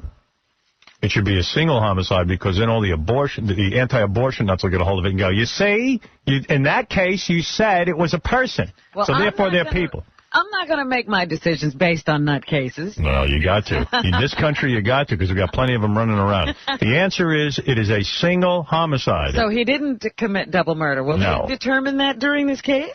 It's only being tried as a single homicide. I thought Yes. it was being tried as a double murder. If a woman is pregnant. Go ahead. And someone assaults her. Go ahead. And the fetus is killed. Go ahead. Should that be treated more seriously than a simple assault? Yes. How would you charge it? I wouldn't. What would the charge be? I'm not a police officer. Not a judge. But if you made me one, the answer is I would call it attempted murder. Thank you. Of who? The mother. Of the mother, not the child. What if they could isolate just to hurt the fetus? I can't do that. Okay. But you're telling me this is not being tried as a double murder, but it is. It's wrong. Because anti-abortion people are going to say, well, there you go. They're calling the fetus a human being. And that's where we get into trouble. Because of nut jobs. And now I'll take a break, Rob, and let you think about it for a Well, while. finally, let me just tell you that Jason Williams, we were talking about trials, his case continues in New Jersey. A Harlem Globetrotter took the stand yesterday. And in the most damning testimony yet, said that Williams cursed Gus Christofi before firing the shot that killed him. He said, I saw him take it out of the cabinet. I saw a shell in one of the barrels. Right. And I saw his finger on the trigger. Yeah, well, you know, this guy, didn't they say he killed his dog the same way? Got all upset and because his dog wouldn't... The dog lost a raise or something. Didn't do something. Yeah. It disobeyed a command, something like that. And the dog was supposed to be like an attack dog, and one of his friends said to him, hey, I'm going to drag your dog outside, and he did it, and Yeah. he went upstairs and shot the dog, supposedly. That's what somebody told me. I don't even know if that's real, but... Well, it was in the paper. Somebody reported it. Yeah. Sounds like a guy with a short fuse, that Jason Williams. Yeah, they say that Williams addressed Christofi, who was standing several feet away, saying, what the F you doing in my M-effing room? What the F you doing in my M-effing room, you stoolie?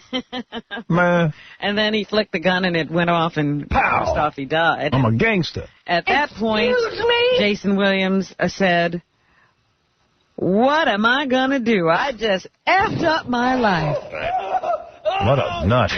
So, then, this is the other thing that really amazed me about this story.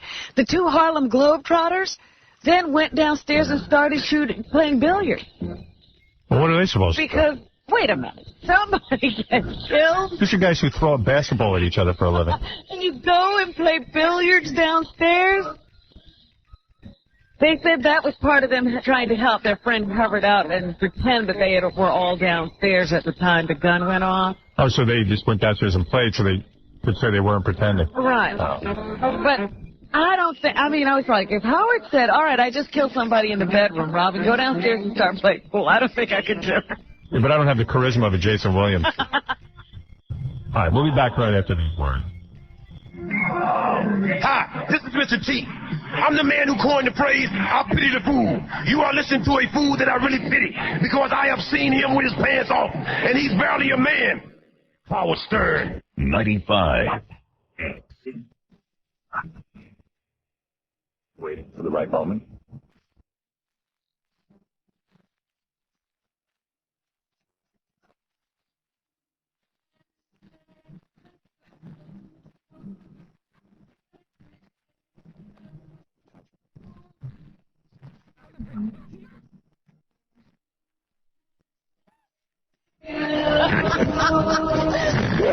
That's it? Oh, you were just getting going. I had a tear in my eye. Wow. That was a great moment. Robin, wrapping up the news. Go ahead. Yes. What did you think of the board meeting at Disney the other day where Michael Eisner was stripped of half of his power? I think it's a mistake. I think Eisner's a good executive. I think Roy Disney led a group of people. I think Roy Disney was kind of bummed out about not being as big a part of the company. I think he's got the Disney name, but never really had the business acumen. Yeah, I don't know. I happen to think Eisner's a good executive. Well, he got a no confidence vote from about 43% of stockholders. So they split his job in half yesterday. He was chairman and CEO. I guess he's now only half of that. I thought it was nasty. He has decided that he will work out his contract. He's not going to just leave. Meanwhile, Disney has removed a statue of Mickey Mouse inspired by Janet Jackson following her Super Bowl gaffe. The singer was one of a host of celebrities asked to help design and personalize a 6-foot statue to mark the cartoon character's 75th birthday last year. So now they're removing the Janet Jackson model. She, meanwhile, wants to start poking fun of herself and negotiating with Saturday Night Live. Yeah, she wants to have more fun. She wants to have more fun with what happened on the Super Bowl. But Yay! I'm over here getting my ass cooked because of what she did on the Super Bowl. Yay! She wants to have more fun. Oh, that bitch. Jennifer, you're on the air. Hasn't even offered any support. No, on that phone call. Yeah, Jennifer. Hello? Oh. Hi, how are you? I'm fine. Go ahead. Well, I was thinking, Howard, since you're having all these traumatic things happen to you in extent where you're being banned from other places, I would like to come there into Emmons Rest and cook all of you a nice, warm, hearty meal so you have a full stomach to think about all these things that are going on. And on top of it, I would do it naked. You'll do it naked? I'll do it. You want to come in here and cook for me naked? Yeah. Personally, I find that vile. Ugh. Why? I would eat, because it's just like, are you really hot? Yeah. So, I mean, it really wouldn't be that bad. If I didn't have that much hair on my body, it wouldn't be like a hair thing. Would you wear a net, though? Would you wear a net around your private parts? Yeah, of course. I'll wear a net. A hair I'll wear an bonnet? apron. I wear an apron. I don't need that.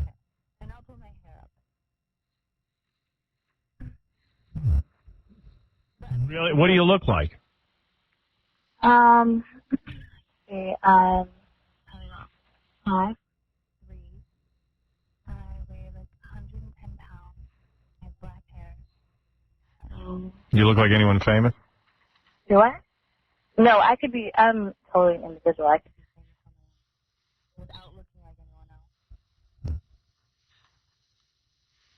Have I ever had sex with you? No, but you might want to. And you would let me? I don't know, maybe.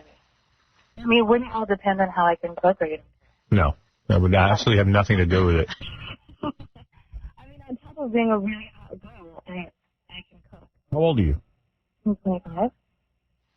I like to see her anyway. She's going to be naked. Yeah. I mean, I have to admit. You have a little kitchen thing here. I can have a little kitchen set up. Yeah. You're a chef for a living? I'm a chef for a living, yeah. Okay, hold on. Well, I'll look at that. I mean, I'll be honest with you. I don't think I'm going to eat anything. Me neither. I don't think I will either. Yes, Wendy the retard, go ahead. Hi, Howard. Hey, Howard, I had a nice dream about you last night. I dreamed about me and you got married, and you had a fun Sunday in bed. Oh, wonderful. Is she on a speakerphone? Yes, again. Yes? Can you talk in a regular phone? Yeah, hold on. What is that phone? What's the setup in her bedroom? I don't She know. can't even find a phone. It's a big retarded mess. All the portable phones are dead. All right. Well, you had a dream about me? Yes? And we were married? Yes? And we had a hot fudge sundae? Yes? In bed. Yes? And we also had a kid. You had a kid? Was it retarded? Yes? Who took care of it? Oh, can you imagine a nightmare like that? This is what I'm saying. This is a real nightmare. And Howard. Did I make you have an retarded abortion? Yes? All right. Howard. But we raised the child anyway? I'm really Say that's madly the in love retarded with abortion. you. The kid still believes. I want to tell you the truth. I really am in love with you. You love me. Yes? You're finally ready to admit it. Yes? How did you feel now that we've been off the air almost a week in your town? Because I've been having great dreams about you. Yeah, but we're not on the radio anymore. I know, but you still said I could call whenever I had a dream about you. Is it hard not to hear us in the morning? Yeah, but I'm going to try and get you back over on Real Radio, even if I have to save $1 million. What is the mood of the town now that I'm off the air? Do you hear a lot of people complaining? Yeah, some of them been calling Drew Show a couple nights ago saying that we want Howard back on and how they missed you and stuff. What do you listen to in the morning now? The Monsters. The Monsters? Yep. What are the Monsters? Monsters of the Midday, where they talk on the radio. It's like a talk show. Well, what do they play in place of me now? So you get your act straightened up, they said. The Monsters are on in place of me until I get my act straightened out? Yep. Oh. Well, there's some free speech pioneers. I mean, I ain't trying to hurt your feelings. I'm just trying to let you know. You did hurt him. What's on right now? Let me hear it. Okay.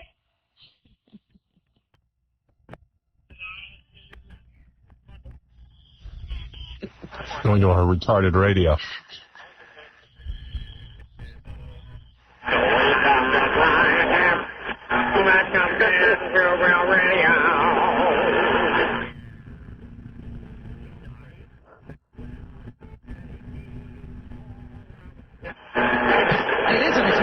That is some radio.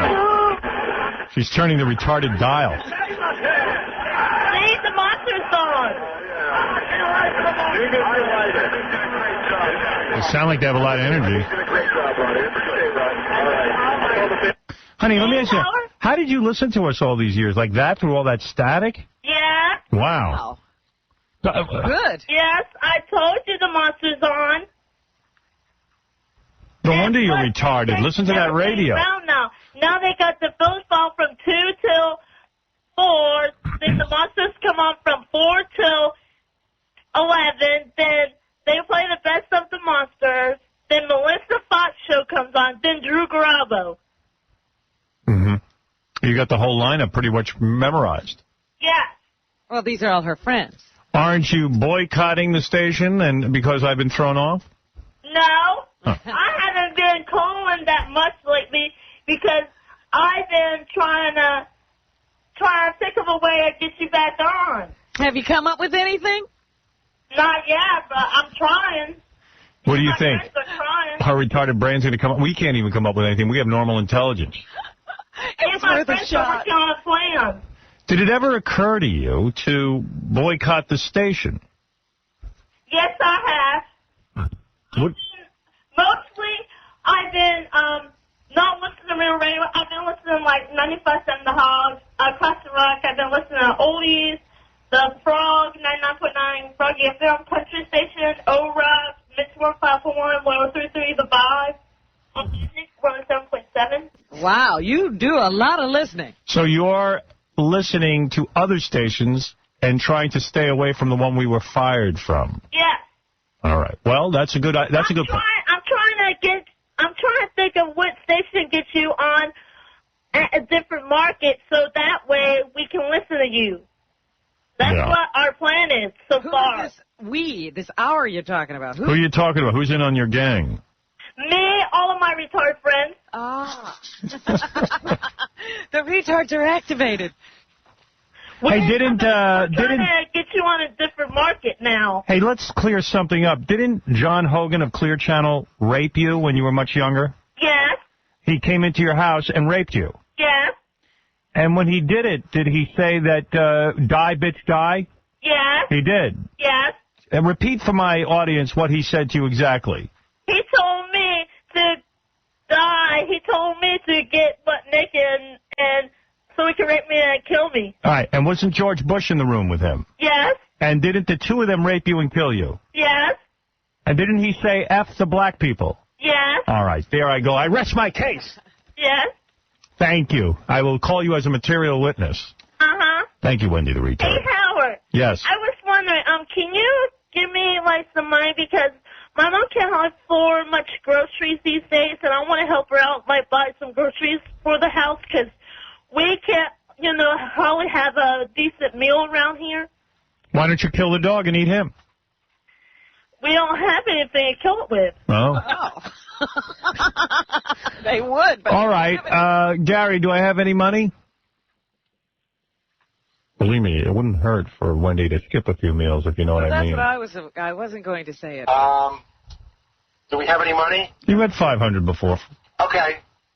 I guess we can do another 500. All right, and tell me the name of the sponsor. Valley Total Fitness. All right, and Valley Total Fitness says what? 900 Fitness Tonight. All right. Do you have a dog? Yes, I do. Why don't you throw your radio at the dog and knock him out and eat him? I tried that, but it won't work. The dog won't die. Really? Yeah. It's a tough dog. You could cook that dog with some nice gravy. Where am I going to get the gravy? And what kind of dog is that? It's a retriever. Oh. It's a retriever. Those taste like chicken. Yes. All right, listen, honey, don't kill your dog. We have 500 on its way to you from the great people at Bally's, okay? Okay. Howard, can you put me on the hold so I can listen to the rest of your show, too? Because yes. I like your show better than real radio shows. Hold on. Thank you. Thank you. You're welcome. Thank you for that retarded call. But the retards are all thinking about how to get us back on the air. Oh, she is. No, all of her retarded friends. Well, that's true. Her radio was retarded. Well, we love Wendy, and she's great. Speaking of sad dog stories, I hope my man doesn't, Brian Phelan for me? Yeah. Do you mind me telling me this, Brian?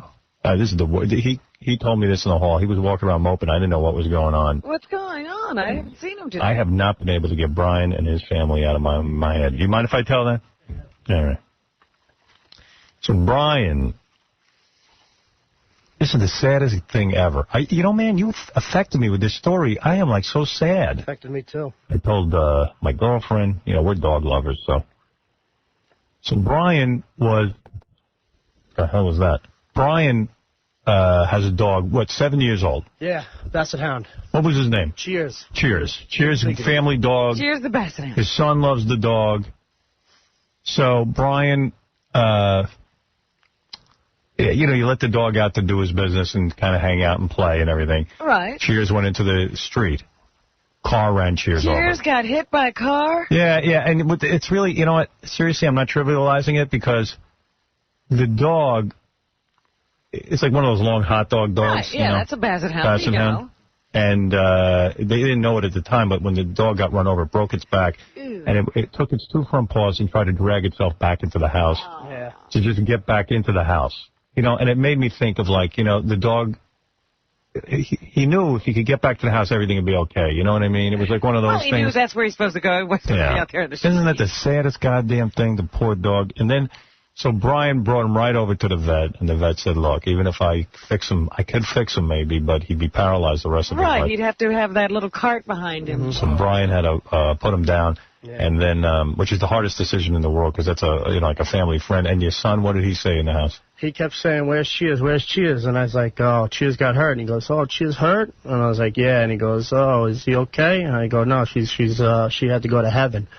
And, he's 2 years old, so he doesn't really know, but it just, to hear him say that, keep saying, where's Cheers, where's Cheers? And, it's killer. I hate that stuff, man. Because I do love dogs. You gave me no sympathy when my cat died. I don't care about your can't believe you. I kind of don't care about it. No, I get that. You know when It hurt me to my heart. I had to sit there while they pumped. Why do you have to make this about drugs you? into it. It was a dog. Then you feel something. No, I had Shira, the Princess of Power, my cat, and I was real sad when it died. I'm just saying, you can get sad for other people's dogs. Why are you making this about you? You are despicable today. To you. Listen to your... her cat died. So what? Oh, my God. I'm sorry, Brian. I was affected. Do you realize I couldn't throw the cat food away for months? Oh, forget about it. My wife. I brought the leaf home, and she threw it right out. She was freaking out. Can I tell you something? My girlfriend was telling me the best thing you could do is get a puppy right away. Yeah, I was thinking of that. I wasn't sure if it was, time yet. Right. I was going to... I guess everybody has their own clock with that stuff. Yeah, but... Get a bulldog, man. It's just weird, here you go with the bulldog. When you come Get home, a Basset and then the dog, is always there to greet you, and, and then now it's like nothing. The dog was good with the kid. And... Awesome with the kids. Yeah. She was great, and now, you open the door and you don't hear any, happiness, barking, or just a good, good to see you, and...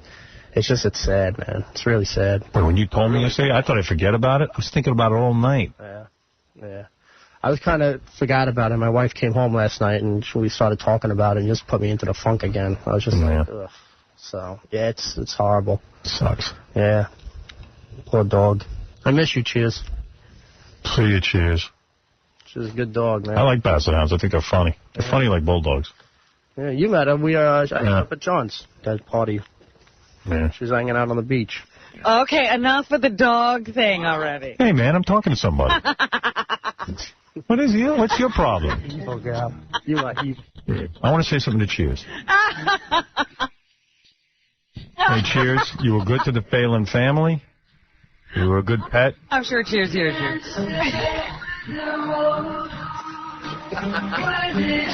Phelans and everyone here on the Howard Stern Show say... Except for Rob. Except for Robin, say farewell to Cheers. Robin was probably driving the car. Yeah, I probably did. Yeah. Was it a woman? Yeah, a woman. Some woman. We never found out who did it. A hit and run? Yeah. She just left. Did you see it happen? No, I didn't see it You just came out into the street and found Cheers? Somebody came knocking on the door, said, I think your dog just got hit. And I ran around the corner, and sure enough, I couldn't actually see her. I didn't know where she was. She went that way. She's pointing down the street, so I go running. They're like, no, that's where the car went. And then I ran behind in the garage, and I saw her just pulling herself to get back to the house, and I picked her up. And was she crying, the dog? She actually wasn't. She was, just in shock. And the next thing I know, she was like, I had blood all over me. I didn't know. I realized weird. And she had it coming out of her mouth. So I knew. So I thought she broke her leg, because she wasn't moving. And then when I got her to the vet, and they took the X-rays, and they... Was she alive in the car when you drove it? Yeah. Oh, she was alive the whole time. They had to put her down. Yeah. What was she doing? Just laying there in the car? She was just laying there, just in shock, what the hell just happened to me, And then, they showed the X-ray, and they said she broke her back. And then I realized what had to be done, and, I went in to say goodbye to her. And that's when I lost it. I lost it. How'd you say goodbye? I just said, hey, I told her she was a good girl, like I always did. Everything will be all right, and I was just petting her. And did you hold her? She was tied to the table, so I was just kind of petting her, holding her there. And when she got hit, she rolled under the car, so she was covered in grease and oil. So I was sitting there, and I didn't realize it at the time, but I was covered in it too. And when he said that, you know, I knew what had to be done, and that's when I just lost it right there, and I couldn't hack it. So I just...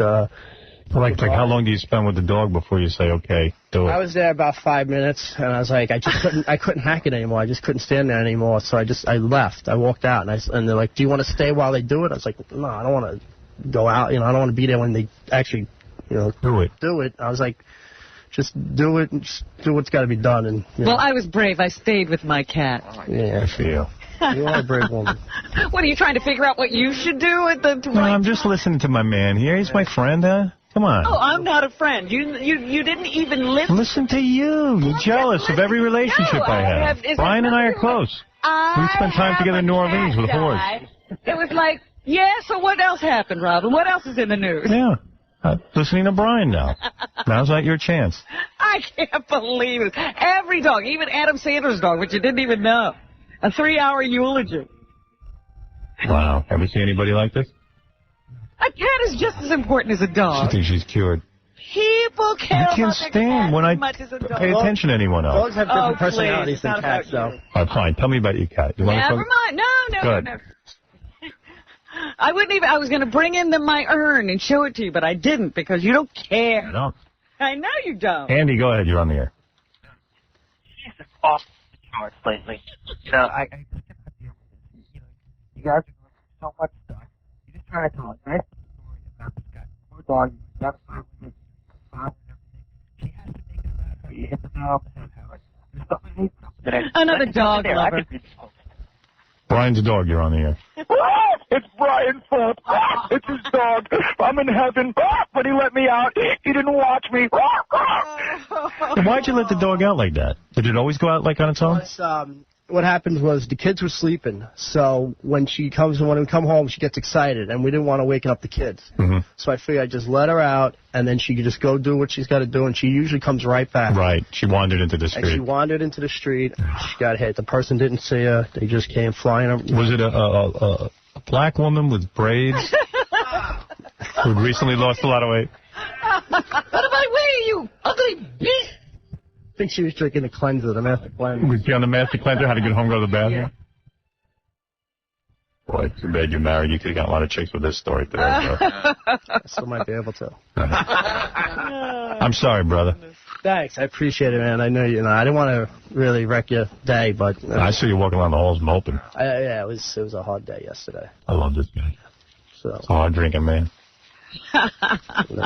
Hit the bottle. Did you hit the bottle last night? When did this happen? The other day? This happened Tuesday afternoon. Yeah. I had a drink yesterday. What'd you drink? Just a beer. That's all I had. One beer? One beer for cheers? Yeah, one beer for cheers. This was a weekday. We went for the weekend to really... Even the dog was named after alcohol. Yeah. A bar. Cheers. She has big ears. Awesome dog. Awesome dog, man. Did you tell where'd you get it from, a breeder? Yeah, I bought her. Did you tell the breeder? No, I haven't told her. Yeah, don't bum her out. Yeah, it's like, you know. Well, yeah, she might not give you another dog. There's a lot of people that don't know. I'm sure people are finding out right now, actually. You think you get another Basset Hound, or you go... I was thinking that, yeah, I probably would. I originally had a golden retriever, and I was, leery about getting a Basset Hound because I never had one. But now, Basset Hound's a great dog. I would get it in a second, sure. Why not? All right, pal. All right, thank you. Brian Phelan lost his cheers. Miss you, cheers. I miss you. No bigger message than dog lovers, apparently. What'd you say, Brian? Kids miss her. Kids miss her. The kids, oh, my God. Like crazy. All night last night. Where's Cheers? Cheers outside? Did they used to sleep with Cheers? Yeah. She would come in and stay in my son's room and, just hang out over there. And, now. I'm just talking to you more because it irritates Robin so much. I love it. I'm just thinking people don't get this. I don't care. Much on the show when they die. I care about Cheers, too. I just like watching the irritated face on you. Oh, my goodness. No bigger messes than dog lovers. It's a hard time, It's a hard spot, a moment. Right. No. He would do this at 8 o'clock in the No, morning. you don't understand. This is Robin's spot. Right, it's Robin's. Not Cheers' spot. No. He eulogized what's his meatball early in the day. Yeah, love that dog. Wait, Robin's cat's on the phone. Hi. Max, is that you? Hey, you see Cheers up there? Easy on Howard. All right, let's finish the news. Now it's your turn. We're back on you, Rob. Thank you, Brian. Now I can't do the story about the oral sex defense. Because you spend so much time on Cheers. Stupid dog. In this wave of love, Elton John has decided he's going to marry his boyfriend, David Furnish. David Furnish. As soon as gay marriage becomes legal. So will he be David John? I mean, in England. Will he be David John or will he be Elton Furnish? I don't know who's taking whose name. Yeah, you have to look into that. Yeah, but yes, they've decided they're going to get married too. Neil Simon has just had a kidney transplant. The playwright from such shows as The Odd Couple and The Goodbye Girl. See, he deserves a new kidney. The donor was none other than his close friend and publicist, Bill Evans. He's a funny guy. I see a lot of people get kidneys. There's no reason for him to still be hanging around. Yeah, but I think it's perfect that a guy who actually made his living off of Neil Simon gave him his kidney. That's great. That's cool. Fred will give me his kidneys when I need them. I know that. He's known Simon 25 years. Simon had undergone kidney dialysis 3 times a week for the last year and a half. A representative for the two said both are in good health. The name of the hospital has not been released. So, yes, Rob. A true friend. First of all, Robin, nobody cares when a cat dies because they have no personality. Oh, here we go. Go ahead. What is your point? Well, why didn't Rob? Why didn't Brian? Why did he put the dog to sleep? I mean, the dog. They said the doctor could have done something. Well, the dog would have been paralyzed the rest of its life. I mean, look at Christopher Reeve. But don't you see the dogs on those little wheelie things all the time? Nah, come on. Dude, that's no life for a dog. You know what these dog lovers are like. If the dog can't do everything for himself, they get rid of it. It's not true. Why are you doing that to poor Brian? Just needed a little help. A little help? You think he would have been in a wheelchair? You got to be kidding me. Go ahead, Brian. Respond. Wow, man. I got 2 little kids. I'm going to have a crippled dog with 2 little kids? Oh, I don't understand. What do you mean? Crippled? The dog would just be a head. Back. The dog's back was totally broken. It would have just had the front part of its body used, you know? It was like... Oh, but don't you ever see those little dogs with the little wheels behind them? They're so cute. No, they're not. And, you know, your kids should learn at an early age that life isn't going to be the same for everybody. Maybe dude, it's a dog. A dog wants to run around. Yeah, it's, you know. Their kids learned that you better not have anything happen to you. Yeah, you get killed. You're going to have it. Yeah, Brian. I'll tell you what, your son knows. Hey, don't get hurt. Don't get hurt. I'll put you right out. Don't run You better not get in a wheelchair, dude. Oh, maybe it's a good lesson for kids. Yeah. I bet you they'll listen to you now. Yeah, Be careful. Say, hey, you remember old Cheers, don't you? Daddy will put you right to sleep. We're going to the vet, Junior. Daddy put you down. Where's Cheers? Same place you're going to be if you don't listen to me. Yeah, get over here. We're Cheers. We're Yeah. Cheers. Cheers in the chair. Cheers in heaven. Nah. All right. You're killing Anything else, Robin? Yeah, Snoop Dogg was in early today. He plays Huggy Bear in the new Starsky and Hutch movie, and here he explains his role as Huggy Bear, A1. Yo. I play a character named Huggy Bear, who's basically a connection with the police in the streets and the community. And he's the people's people, you know what I'm saying? Huggy Bear. He's the most lovable, huggable. Sounds high as a kite to me. Also, Ashton Kutcher, continuing to star on the Fox show, That 70s Show. Here with us this morning, he talks about the education of television he's received being on the show. B1. From, the get-go, I didn't realize that television shows had pilots and that some shows didn't get made and didn't go to air. I just assumed... Well, you must be dumb. How do you not realize that? What do you, ignore pop culture? You don't know that there are pilots? He didn't know anything. He didn't know anything, man. Got a whole education. I guess he doesn't know he could be banging a young chick, too. He speculates on why the show is a hit. I think the one thing that we always found, and it was really bizarre, is that we were all actually friends when we've been making this show. And we all get along, and we all hang out, and... Wow. How old is he? He should be dating Wendy the retard. And who influenced his character, Kelso? I was influenced quite a bit by... Howard Stern. John Travolta. For my character and his character, Vinnie Barbarino from Welcome Back, Kotter, for the wow. And I'm only hoping to have as successful a movie career. So he could own his own jet. So that's what's happening. Thank you, Robin. Sorry, Cheers. Yeah, so long, Cheers, old buddy. I met Cheers. Nice dog. I can have sympathy for a dog, even though you people don't care about cats. I care about cats. I just didn't care about your cat. Oh, that's not nice. That is not nice. Hey, and I want to thank you-know-who, Rita the Queefer, Yeah, who even you were impressed with. she was amazing. She was. Snoop Dogg, my man. You're the man. Starsky and Hutch opening tomorrow in theaters everywhere. I want to also thank Don the Magic Juan, your boyfriend, Robin. I'm torn between him and Uncle June. And Uncle Junebug, of course. I'm going to see you tomorrow. Maybe. And I don't say that as a joke. See you tomorrow. 95. What is this? Sci-Fi Channel. Yeah, they've got a brand new show on Sci-Fi Channel, reality show, where they take a bunch of people, they stick them in a house. No, this is it, no? Oh, you got a different one? I think it might be a different show. All right, let me see what this is. Oh, I see. Tripping the Rip. There's another new show on Sci-Fi. Obviously, they've been hard at work. Now, what is this one all about? This is a seriously raunchy cartoon. I've actually seen some of it. Yeah?